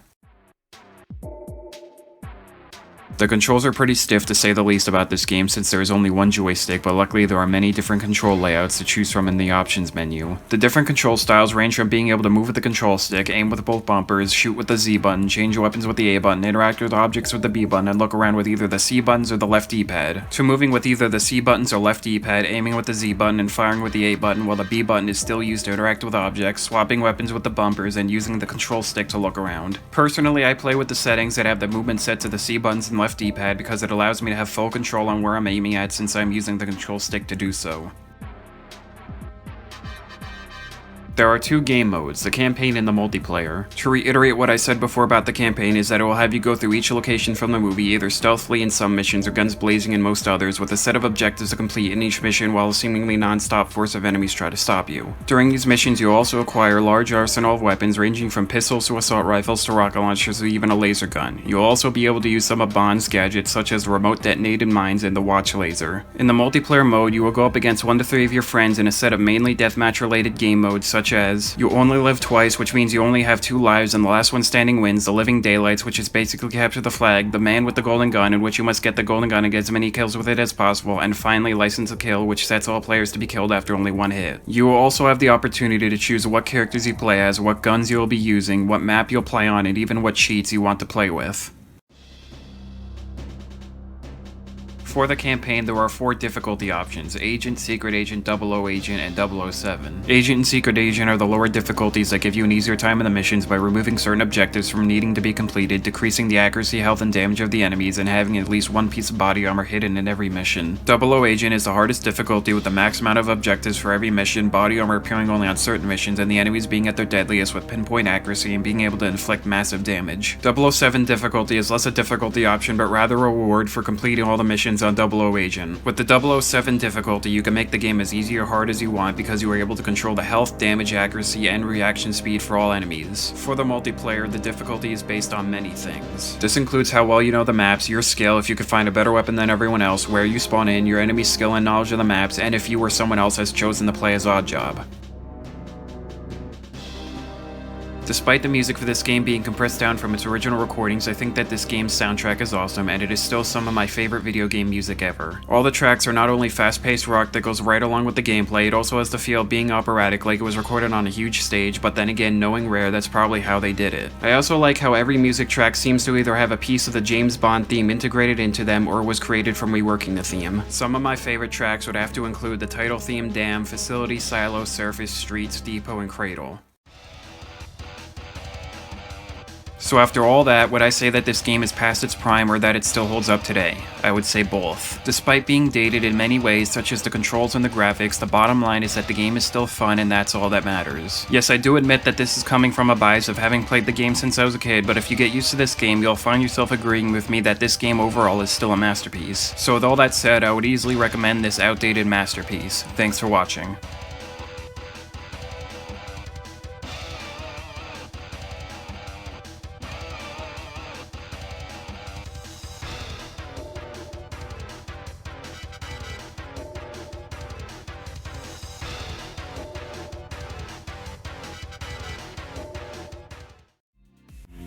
Welcome, ladies and gentlemen, to Trivial Pursuit Live was released on February 17th, 2015 for the Xbox One and PlayStation 4. What this game promises is the same brain-busting action from the board game, but instead now in the form of a game show, and that you could play with either your friends or strangers online, or even by yourself with computer players. Well, did I have a fun time playing this game and showing off my knowledge or lack thereof? Let's find out. The graphics for this game are nice. The menus are full of bright and colorful neon, the player models are quite detailed for a trivia game, and the view of the city at night as the backdrop is just gorgeous. The only minor complaint I have is that the character models for the audience members were clearly just slapped together because they are literally shadow people, but other than that, everything else in this game is very appealing to the eye. The original version of Trivial Pursuit involved going around a game board to answer a question from whichever category you landed on to earn a wedge, and your goal was to get a wedge in each category before anyone else could. The gameplay for this version instead has a more streamlined approach by simply giving everyone the same question and awarding various amounts of points for correctly answering the questions, which will eventually earn you wedges, which now you only need 6 in general to win, meaning that they can be from any category. Since this is a trivia game, the controls are very simple. In some rounds you will be using the A, B, X, and Y buttons to choose your answer, in other rounds you will use the left stick to move your cursor across the screen and the A button to confirm your answer, and in the final round you will only use the X and B buttons to pick your answer. This game has 6 categories of questions that you will try to answer: arts and literature, entertainment, geography, history, science and nature, and sports and leisure. Arts and literature will have questions involving books, authors, plays, poetry, paintings, and sculptures, while entertainment is all about TV, movies, actors, music, and social media. Geography will ask about the locations of famous landmarks, mountain ranges, buildings, and oceans, while history asks about historical events, historical figures, historical documents, and historical events. Finally, science and nature will have questions about physics, chemistry, biology, technology, and space, while sports and leisure will ask about sports, hobbies, championships, teams, and food. You have the choice of either playing a 5-round game or a 3-round game. During these games, the rounds are, for the most part, randomly selected from the 7 different round types, these being Quick Starter, Switchagories, Close Call, Blitz, Grab Bag, Blitz, and the final round. Quick Starters is just simply questions from randomly selected categories with a multiple choice selection of answers with increasing point values for every question. And Switchagories is the same, except the players choose a different category for each question, and if you get the question right when you're the one choosing, you get bonus points. In Close Call, you are to take turns based on who has the lowest amount of points to select one of the 5 answers for the question, and the better the answer, the more points you will get. In Grab Bag, you are also taking turns based on whoever has the lowest score, but this time with a set of 16 answers for the question to choose from. Half of them being right and the other half of them being wrong, and be sure to choose cautiously because if you pick a wrong answer, you are out for the rest of that question's selection. Close Call Blitz and Grab Bag Blitz are the same as their original versions, except you all go at once instead of one at a time. And that in the former, the player at the lowest score gets a head start, and in the latter, you could still continue to pick if you get an answer wrong. In the final round, you'll go through every category in a random order and be asked a series of 5 questions with only 2 answers to choose from, and be rewarded a wedge for either answering all the questions correctly or being the last one standing. Since this is a trivia game, the difficulty for both single player and multiplayer comes down to either how knowledgeable you are on the subject matter or how good of a guesser you are. Obviously, this doesn't cover everything, such as the fact that in single player you could choose the difficulty of the AI to be either easy, medium, or hard, and of course the higher the difficulty they are, the more likely they are to get the questions right. And that in multiplayer, if you are playing with random people, there is a chance that they could be looking up the answers to the questions. The music for this game is completely on point, with it trying to emulate game show music. There are some tracks that play when introducing the players or reviewing the results of a round that are very loud and lively. The tracks that play when answering questions are slow and quiet, as if the music is helping you think about what the answer is. And finally, the tracks that play during the final round ooze suspense as you get closer to someone winning the game. So to answer the question of did I have fun while playing this game, I would say yes. I had a lot of fun answering questions with my friends and the strangers I played with online, even if many of the answers I chose were wrong. I would even say that beyond the fun factor, that there is a bonus to this game, which is learning about the many different things that this game quizzes you on. And with that all being said, I would easily recommend this game no matter how smart you are. Thanks for watching.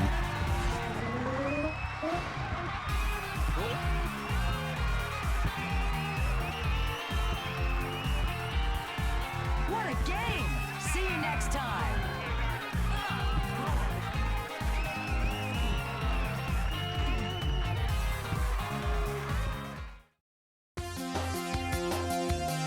Sonic the Hedgehog 4 Episode 1 was first released on October 7th, 2010 for iOS, with later releases for the Wii, PlayStation 3, Xbox 360, PC, and several other types of phones. Sonic 4 Episode 1 is well known for being the disappointing follow-up to Sonic 3 and Knuckles, which had released just about 16 years prior. Nowadays, this game is all but forgotten about ever since Sonic Mania came out and basically swept it under the rug. So then that leaves the question of, with all the dust settled, is Sonic 4 Episode 1 any good, or should it stay forgotten? Let's find out. There is no real story to speak of other than sometime after the events of Sonic and Knuckles, Dr. Eggman is once again up to his nefarious ways and causing mayhem by yet again enslaving animals to power his machines and robot badniks to try and defeat Sonic. Sonic must now defeat the Mad Doctor once again by racing after him before he could do more harm, defeating his badniks and collecting the 7 Chaos Emeralds so he could transform into Super Sonic and save the day. Despite the gameplay being in 2D, the graphics are in 3D, and I would say that on its own the game looks fine overall, if not a bit bland, but when compared to other Sonic games it falls flat on its face. There is really nothing that bad about how this game looks, it just seems to get the job done but not go beyond that, apart from the foregrounds and backgrounds which honestly don't look half bad. Having said that, I would argue that the main reason that I think this game doesn't compare to the other games in the series is because of its more muted color palette. This is a Sonic game which are known to be some of the most vibrant and colorful games ever made, but this game color-wise doesn't even come close to any other game in the series, not even the games that were released on the much less powerful Game Gear back in the early 90s. The gameplay is the same as your typical 2D classic Sonic game, which is to say you'll go as fast as you can through the zones while collecting rings to stay alive, destroy monitors for power-ups, and defeat enemies by rolling up into a ball. But this time with the addition of Sonic's homing attack from the 3D games, which now allows you to either have a quick boost of speed or immediately attack an enemy if you have your crosshairs on them. Expect to be using this move a lot since many parts of the game were created around it. Ironically, I would also add that the game's engine makes Sonic go slower than he does in other games, making the gameplay feel sluggish even when at top speed, and that rolling up into a ball seems to bring you to a complete stop.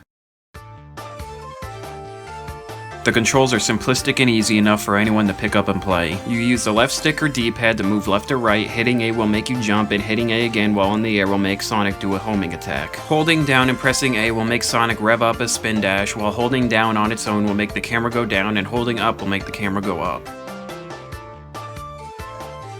There are 5 zones and a returning special stage, but with a few new twists. The zones are Splash Hill Zone, Casino Street Zone, Lost Labyrinth Zone, Mad Gear Zone, and Egg Station Zone. Now from seeing the gameplay and hearing their names, it is clear that these zones borrow heavily from older zones to the point of essentially being clones with minor gameplay gimmicks added in. Some of these gimmicks include cards in Act 2 of Casino Street Zone that can reward lives or rings, a death barrier constantly chasing after you in Mad Gear Zone Act 3, and the entirety of Lost Labyrinth Zone Act 2 being in the dark and having puzzles to figure out. Finally, we have the special stage, which like the regular zones is a remake of an earlier special stage, in this case the spinning maze from Sonic 1, and it's enterable via the same way as in that game, which is to have 50 rings at the end of any act, then jumping into the huge warp ring. In Sonic 1's version of the maze, you had to find your way to the center to collect the Chaos Emerald by following the rings, avoiding the red goal markers, and getting rid of the squares by having Sonic hit them, all while the stage is non-stop spinning and you are permanently rolled up into a ball. In this version, all of that is still here, but now with the addition of ring barriers that won't disappear unless we have enough rings, a time limit, and now you control the stage itself instead of Sonic.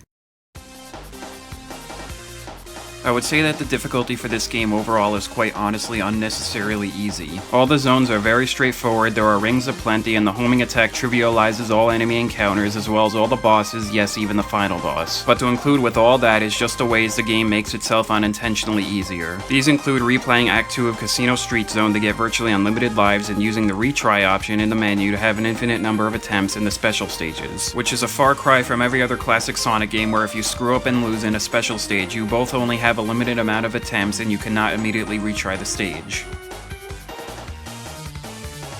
This game's music attempts to emulate the Genesis sound font by having a strong bass line in every track, and I would say that in their attempt that the composers had just missed the mark. Despite not fully realizing their goal, I would say that the music in this game is still pretty good, and I also like how every act for each zone has a different remix theme which adds a nice variety to the soundtrack. This is definitely not some of the best music of the series, but somewhere either in the high mid-tier to low high-tier range. Some of my favorite tracks would have to include Splash Hill Zone Acts 1, 2, and 3, Lost Labyrinth Zone Acts 1 and 2, Mad Gear Zone Acts 1, 2, and 3, and finally the boss theme. So after all that, would I say that Sonic 4 Episode 1 should stay forgotten? Well, my answer is a yes. Let me clarify my answer a bit, because despite this not being the worst game I've ever played, or even the worst Sonic game I ever played, I would say that this game is just so average that there is just barely anything to get out of playing it. This is especially true when considering that there are better games in the series that you could be playing, which ironically includes the Sonic Advance trilogy, which had the same co-developers as this game. I mean, heck, you could even play some of the worst games of the series and get more out of those. In the end, I feel the real reason many people dislike this game is because of its name. If it had literally any other name, it would have fallen into true obscurity instead of being remembered as the disappointing sequel to one of the best Sonic games that fans had waited 16 years for. Now with all that said, I would easily not recommend this game. Thanks for watching.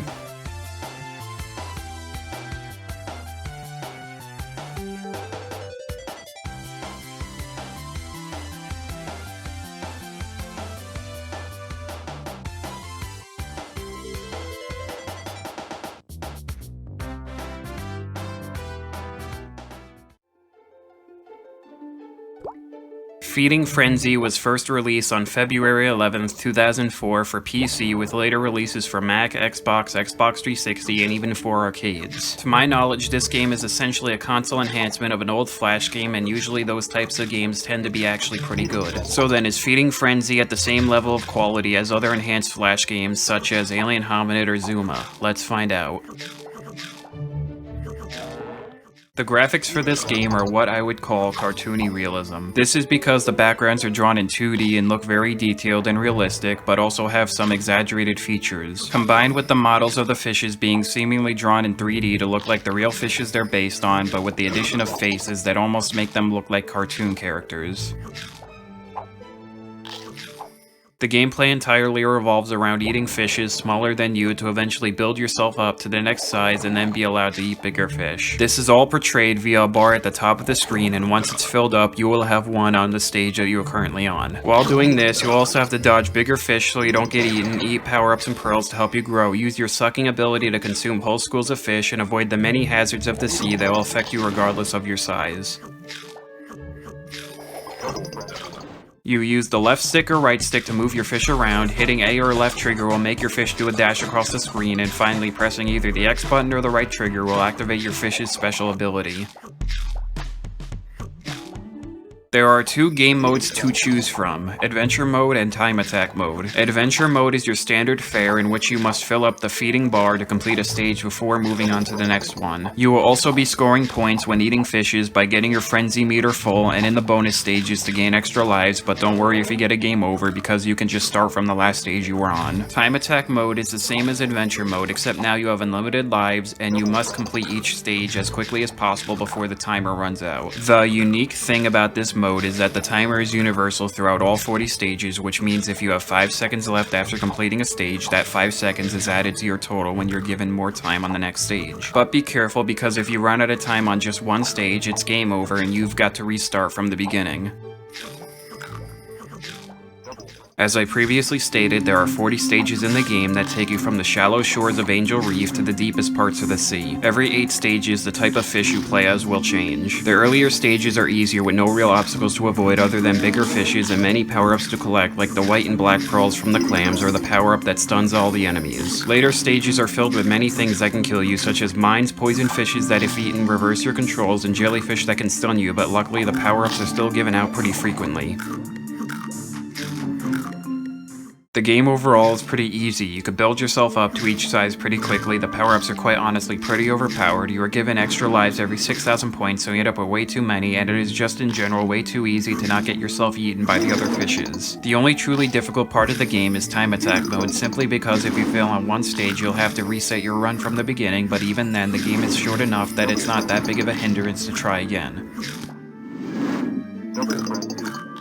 There isn't much music in this game, so I'll just describe all the tracks. The track for both the menu and the regular stages is calming, peaceful, and relaxing, as if to be representative of the calmness that we tend to associate with the ocean. The music for the bonus stages is playful and upbeat, which is perfect for these stages because while in them you are encouraged to let loose to gain some extra points. Finally, the music for the final stages for each fish is suspenseful, which feels appropriate for the hardest stages in the game, especially since if you make one wrong move, you're dead.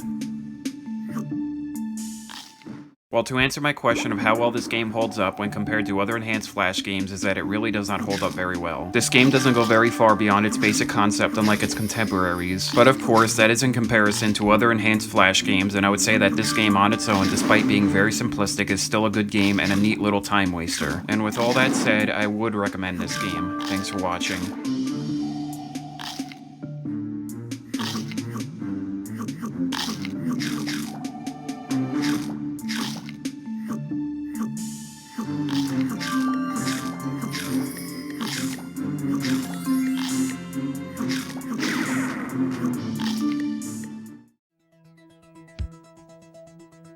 Grand Theft Auto Vice City was first released for the PlayStation 2 on October 29, 2002, with later releases for PC, Xbox phones, and tablets. GTA Vice City is often remembered for being the 80s nostalgia-filled, overshadowed middle child game that bridges the gap between GTA 3 and GTA San Andreas. The game being released so soon after the monster hit that was GTA 3, 1 year and 7 days to be exact, this could mean that Rockstar was rushing this game's production to write off of the success of their previous installment. So then that leaves us with the question of, is GTA Vice City more than just a stepping stone between the two more popular titles that surround it, or is it a rushed clone of GTA 3 that falls flat on its face? Let's find out.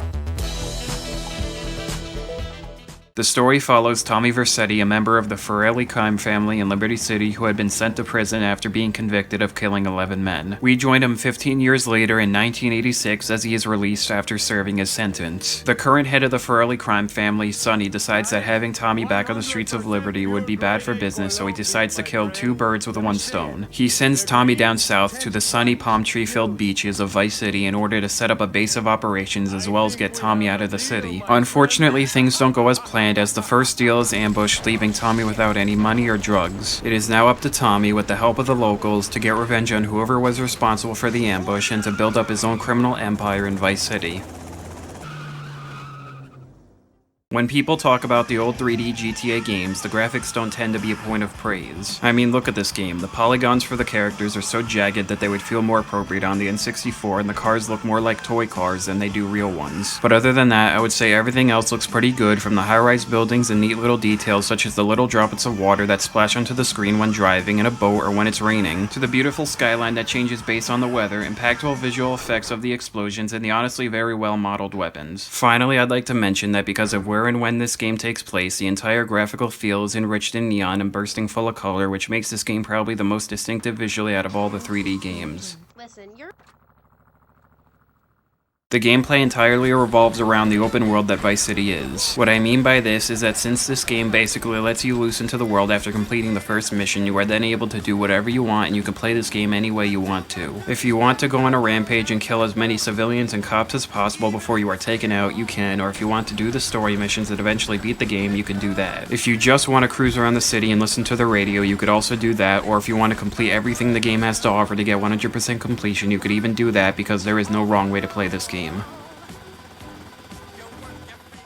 The way this game controls is stiff when on foot and slippery when in vehicles. I mean this because when you're on foot, your control of Tommy feels limited. Examples of this include, it is very difficult to change his direction when he runs at full sprint, he is not able to climb onto walls, and he can't switch his targets when auto-aiming without having to aim in again. Now with when Tommy is in any type of vehicle, whether it be a car, truck, boat, or helicopter, the problem is that they turn way too fast, which ends up disorienting you and making you crash into a wall, into another vehicle, or even possibly the vehicle flipping over.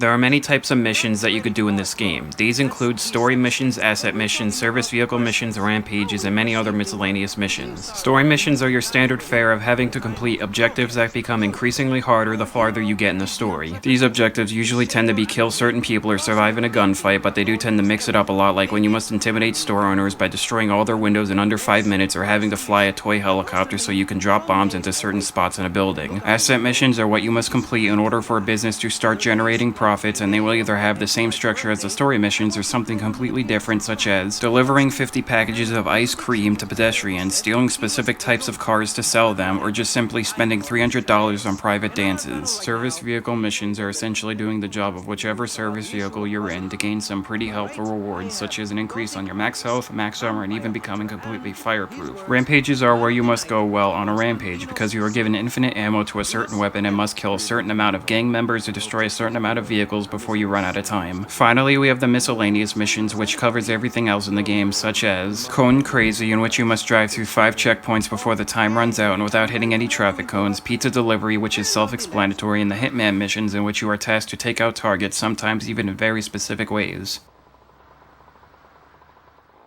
The difficulty in this game is overall lopsided, but it could either be lopsided in your favor or against it. What I mean by this is that the missions get quite hard very quickly, the cars are all paper thin and end up exploding pretty easily, guns do a lot of damage to you, the police go all in when they are chasing you, you lose all your weapons if you're wasted or busted, and while you have to deal with all that, you're still playing with the aforementioned stiff controls. But I still argue that this game can be easy since you have infinite lives and infinite retries with every mission, and it's just a matter of patience and repetition until you eventually master a mission or get lucky. Combine this with the rewards you can get from the service missions, as well as the rewards you can get from collecting the hidden packages, because with these you could easily turn this game from something that kicks you while you're down to a walk in the park. There are 3 types of music in this game: in-game music, radio music, and the tape deck. In-game music only plays during the intro and the credits. Despite only being in 2 parts of the game, they are the most memorable pieces of music since the intro is played every time the game is booted up and the credits are about 5.5 minutes long. As for radio music, it is only played when you are in a vehicle, indoors, or sometimes faintly in the background of certain cutscenes. The music in this game is full of all the best hits from that point in the decade from many popular solo artists, bands, rappers, and one-hit wonders, all from many different genres, as well as also including 2 different talk radio stations and ads that play during station breaks. These genres are well represented, each with their own radio station, which are all headed by comedic stereotypical fans of that certain genre of music. Finally, we have the tape deck, which to my knowledge at least is only available on certain versions of the game. This is because it's what allows you to import your own music saved on whatever you're playing on into the game and lets it be played on the radio. So with this, you can create your own personal playlist of music regardless of whether it fits the time period of the game or not.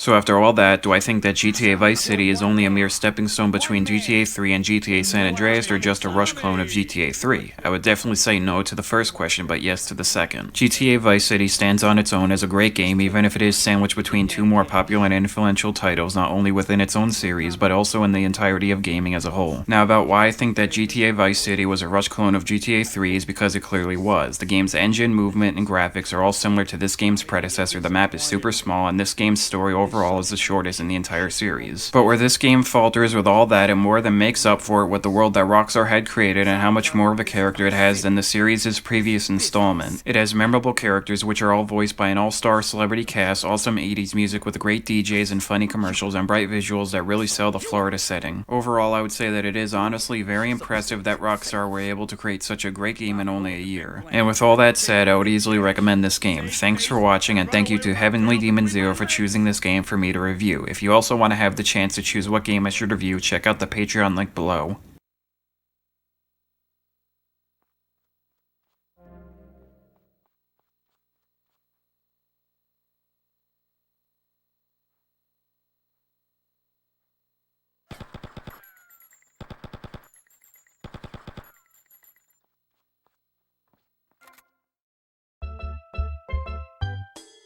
Super Mario 64 was first released for the Nintendo 64 on June 23, 1996, with later re-releases onto the Wii and Wii U's Virtual Console as a part of the Super Mario 3D All-Stars collection for the Switch, and even for the DS in the form of an enhanced remake. Nowadays, it seems that just about every gamer has either played this game or have at the very least watched someone do a speedrun of it, making it, in my opinion, the most popular video game ever. But just because something is popular amongst so many people doesn't inherently mean that it is good. So then, my question is, does Super Mario 64 deserve its status because it is truly one of the greatest games of all time, or is it an outdated mess that may have never been good to begin with and we all have just become content with its poor quality? Let's find out.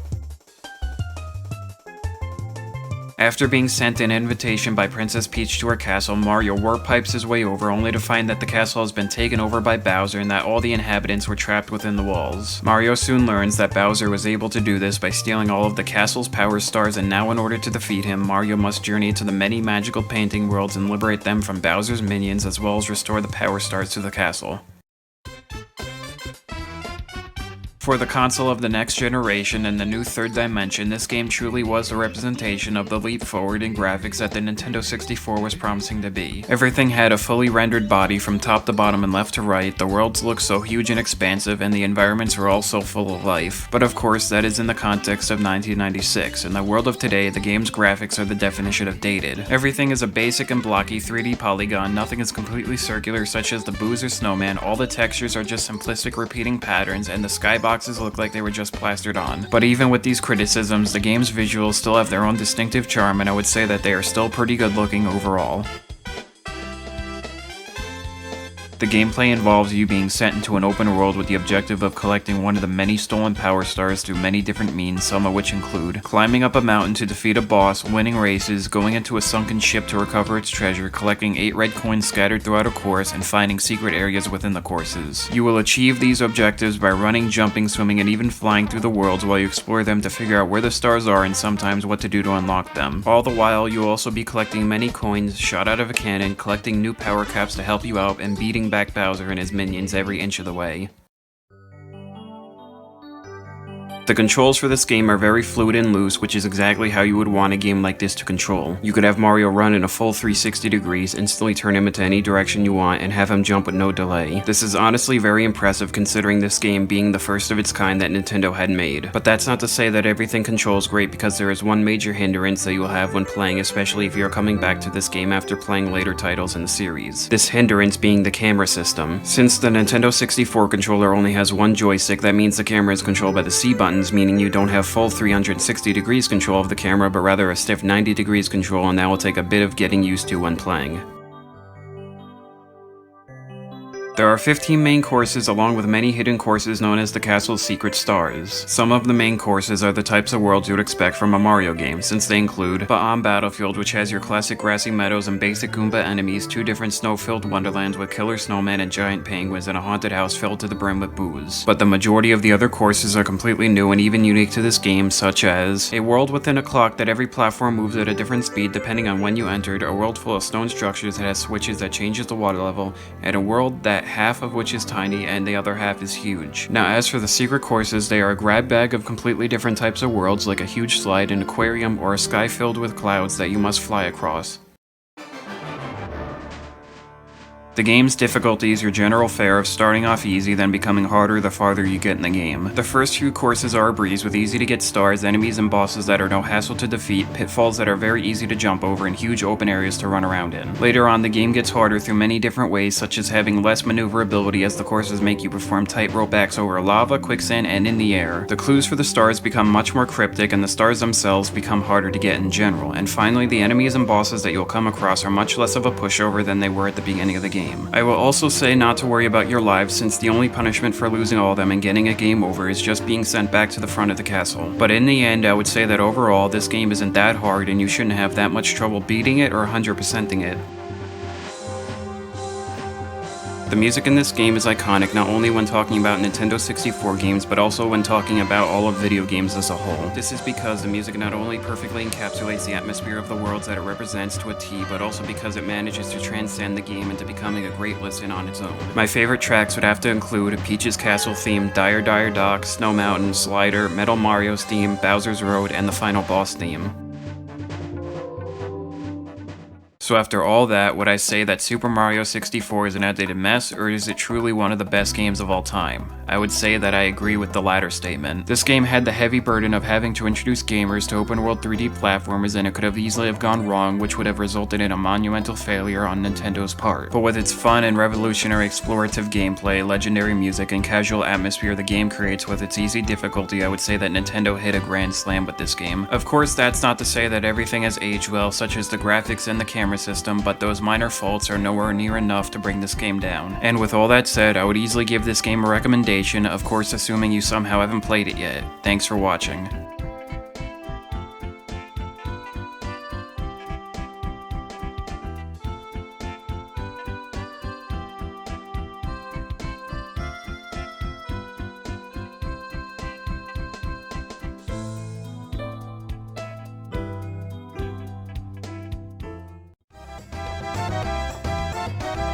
SpongeBob SquarePants SuperSponge was first released on November 5th, 2001 for the PlayStation, with the later release on the Game Boy Advance. SuperSponge was the first SpongeBob game to be released onto a major home console and was the third SpongeBob video game released overall. So, is this game bold and brash by capturing the spirit of the show and delivering us a quality experience that rivals the greats such as Battle for Bikini Bottom or the movie game, even though it was released very early in the show's lifespan? Or does it belong in the trash alongside other horrible SpongeBob games such as Atlantis SquarePants or Hero Pants? Let's find out. For Patrick's birthday, SpongeBob decides to get him a signed photo of Mermaid Man and Barnacle Boy. But with the duo both having a disdain for SpongeBob, they send him out on a series of increasingly harder scavenger hunts in an attempt to get rid of him. It is now up to SpongeBob to complete the hero's requests in order to get that signed photo for Patrick. The graphics are a weird mix of 3D sprites and drawn foregrounds and backgrounds, and to be honest, it doesn't gel at all. This statement echoes what I said in my third review for the PC version of Lights Camera Pants, but to give that game credit, at least every 3D model looked like they belong in SpongeBob as opposed to this game, because the 3D sprites for this game outside of the main characters look so very out of place. The best example of this is the final boss of the game, the Iron Dogfish, just because of how much realistic detail was given to him as opposed to cartooning him up. Now, as for the drawn parts of the game, they actually look pretty nice and are, for the most part, much more appropriate for the world of SpongeBob than the 3D parts. The gameplay is your standard platformer in which you must get to the end of the level by jumping from platform to platform, defeating enemies, and then collecting an item to get to the next level. While doing this, you must also collect golden spatulas scattered throughout the level to stay alive in the same style such as rings in Sonic games, which is to say if you get hit, all of your spatulas will be lost, but as long as you hold on to at least one spatula, you'll be fine. While traversing through the levels, you will also come across items to help you defeat enemies, cross over gaps, and destroy walls blocking your way. Finally, this game also has boss battles in which you must defeat a boss by learning their patterns, depleting their life bar, and finding their weaknesses. The controls for this game are slippery. This is because of just how fast SpongeBob is at full sprint and the fact that he has no momentum at all, because if you change direction, SpongeBob will start going in a different direction immediately instead of slowing down. The controls other than that are pretty average, with X to jump and X again to do a ground pound while in the air, circle to collect with certain items, square to use an item, and triangle to unequip an item. There are 5 chapters with 4 levels in each, which totals up to 20 levels overall, with each chapter representing a different area throughout Bikini Bottom, while the levels represent the theme of their area. Some of the chapters and levels locations are taken directly from the show, even if some of them are named wrong, while most other locations are unique to this game. Locations from the show such as Sandy's Tree Dome, Rock Bottom, and Jelly Fields are faithfully recreated in 2.5D, while the locations created just for this game such as Cavernous Canyons, Lava Fields, and Kelpozoic Jungle look right at home for a SpongeBob game, even if most of them are in caves. This game is easy and it will take very little effort to beat it. The enemies are no hassle to deal with, there are no real challenging set of platforms to get past, and there are golden spatulas and checkpoints aplenty. Adding on to this is that although this game does have lives, there is no real penalty for getting a game over, such as having to reset the chapter of the game. No, you just have to simply reset the level that you died on. Now, what is hard about this game is if you were to try and 100% it by unlocking all of the party decorations, which in order to do so, you must complete every level with 100 golden spatulas, which definitely would take some practice to achieve.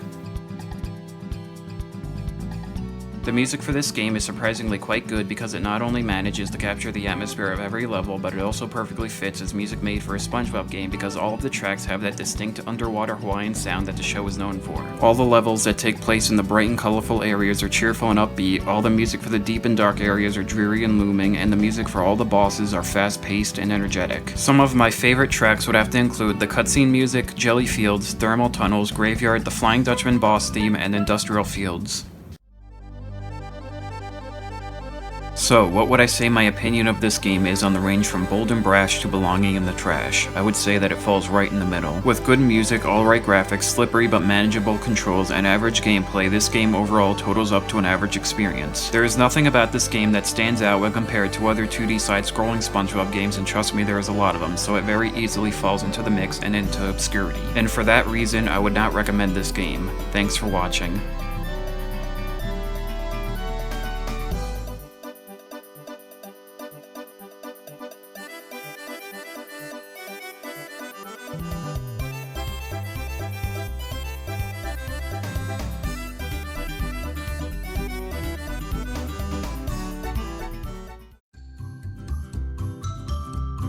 Golf with Your Friends was released on May 19th, 2020 for PC, Nintendo Switch, PlayStation 4, and Xbox One. This game promises to be your destination for the precision sport of golf combined with the chaos of playing with your friends and/or random online players, while also being in general a fun and challenging golfing experience with a wide variety of courses and challenging holes to try and putt your ball through. So, is this game as good and as fun as it promises to be? Let's find out.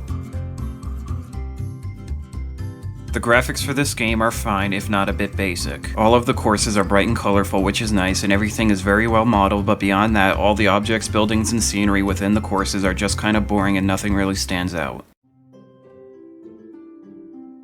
The gameplay is, well, golf, meaning you are trying to get your ball through each of the 18 holes within a course with the least amount of strokes as possible in order to get at least par or under par overall. You must hit your ball through these holes and there are many sharp corners, pits, traps, and hazards, as well as avoid other players if you are playing on multiplayer in order to achieve this. The controls are about as precise as you want them to be. You use the right stick to aim your ball, while the left stick is used to change your power level of how hard you want to hit your ball. The Y button allows you to access free cam, while holding the right bumper will let you use fine aim. Hitting the A button will confirm your putt, and pressing the B button will reset your ball to its previous position. When playing certain game modes, hitting the A button after putting will make your ball jump, and after collecting a power-up, you would use the X button to activate it. Finally, hitting the back button will bring up the scoreboard, pressing the left bumper will light up your ball, and clicking in the right stick will open up the chat. There are currently 7 game modes: Classic, Dunk, Hockey, Explore, Party, Practice, and Custom. Classic is golf as it is, which, to reiterate, is to get the least amount of strokes to get the ball into the hole, while Dunk is where you have to try and jump your ball into a hoop instead of a hole. Hockey is where you putt a puck instead of a ball and must avoid the goalie in order to get your puck into the goal. Explore is just as it sounds, which is to say that you are able to explore the holes with no penalties of any kind, while Party is classic mode but with power-ups such as a honey trap and a double jump. Finally, Practice mode is where you can practice your shots for any hole, and Custom mode is any of the 6 previous modes but with a custom set of rules. There are currently 13 courses in the game, with the possibility of more being added in the future, and all of these courses house 18 holes to put your ball through. These courses range from the basic forest with trees everywhere and the obstacles being power saws to the space station with black holes that could suck up your ball and send it flying into a random direction. Other courses include a haunted house, a volcano, a museum, and 2 hole courses based on other games, these being Worms and The Escapists. Overall, I would say that this game is quite hard if you are trying to get par or below par, or even trying to beat your friends and or random players. There are many obstacles, hard corners to get around, and ways to easily fall off the course. There are ways to get a lower number of strokes in most holes, but the tricks you need to do, some of which are intended by the developers, others not so much, are very difficult to pull off. And not to mention that if you are playing multiplayer, the constant chaos of being bumped around and knocked off the course by the other player's balls. The music in this game is generic to say the least. I'm not saying that it's bad, but it's not something that will stick in your head after playing. The songs for each course are fitting and are good listens while playing, but they all have simplistic melodies that don't really evolve into anything all that exciting. I would have to guess that the music was made this way on purpose to reflect the sport it is representing, since golf is associated with being quiet and calm when playing, and I would say that all the music tracks in this game reflect that perfectly, but because of that, it results in pretty underwhelming music if judged on its own. I guess if I were to pick my favorite tracks, they would be the main menu theme, the forest course theme, the volcano course theme, the twilight course theme, the worms course theme, and the escapist course theme. So after all that golf talk, would I say that this game is as fun as it promises to be? I would say yes. It is fun to bounce your friends' balls around and off the course, try and line up a shot for the eventual payoff of getting your ball into the hole, and to explore the many differently designed holes. I would say that the fun factor of this game alone makes up for the lackluster music and graphics. And with all that said, I would easily recommend this game. Thanks for watching, and thank you to AlexMo123 for choosing this game for me to review. If you also want to have the chance to choose what game I should review, check out the Patreon link below.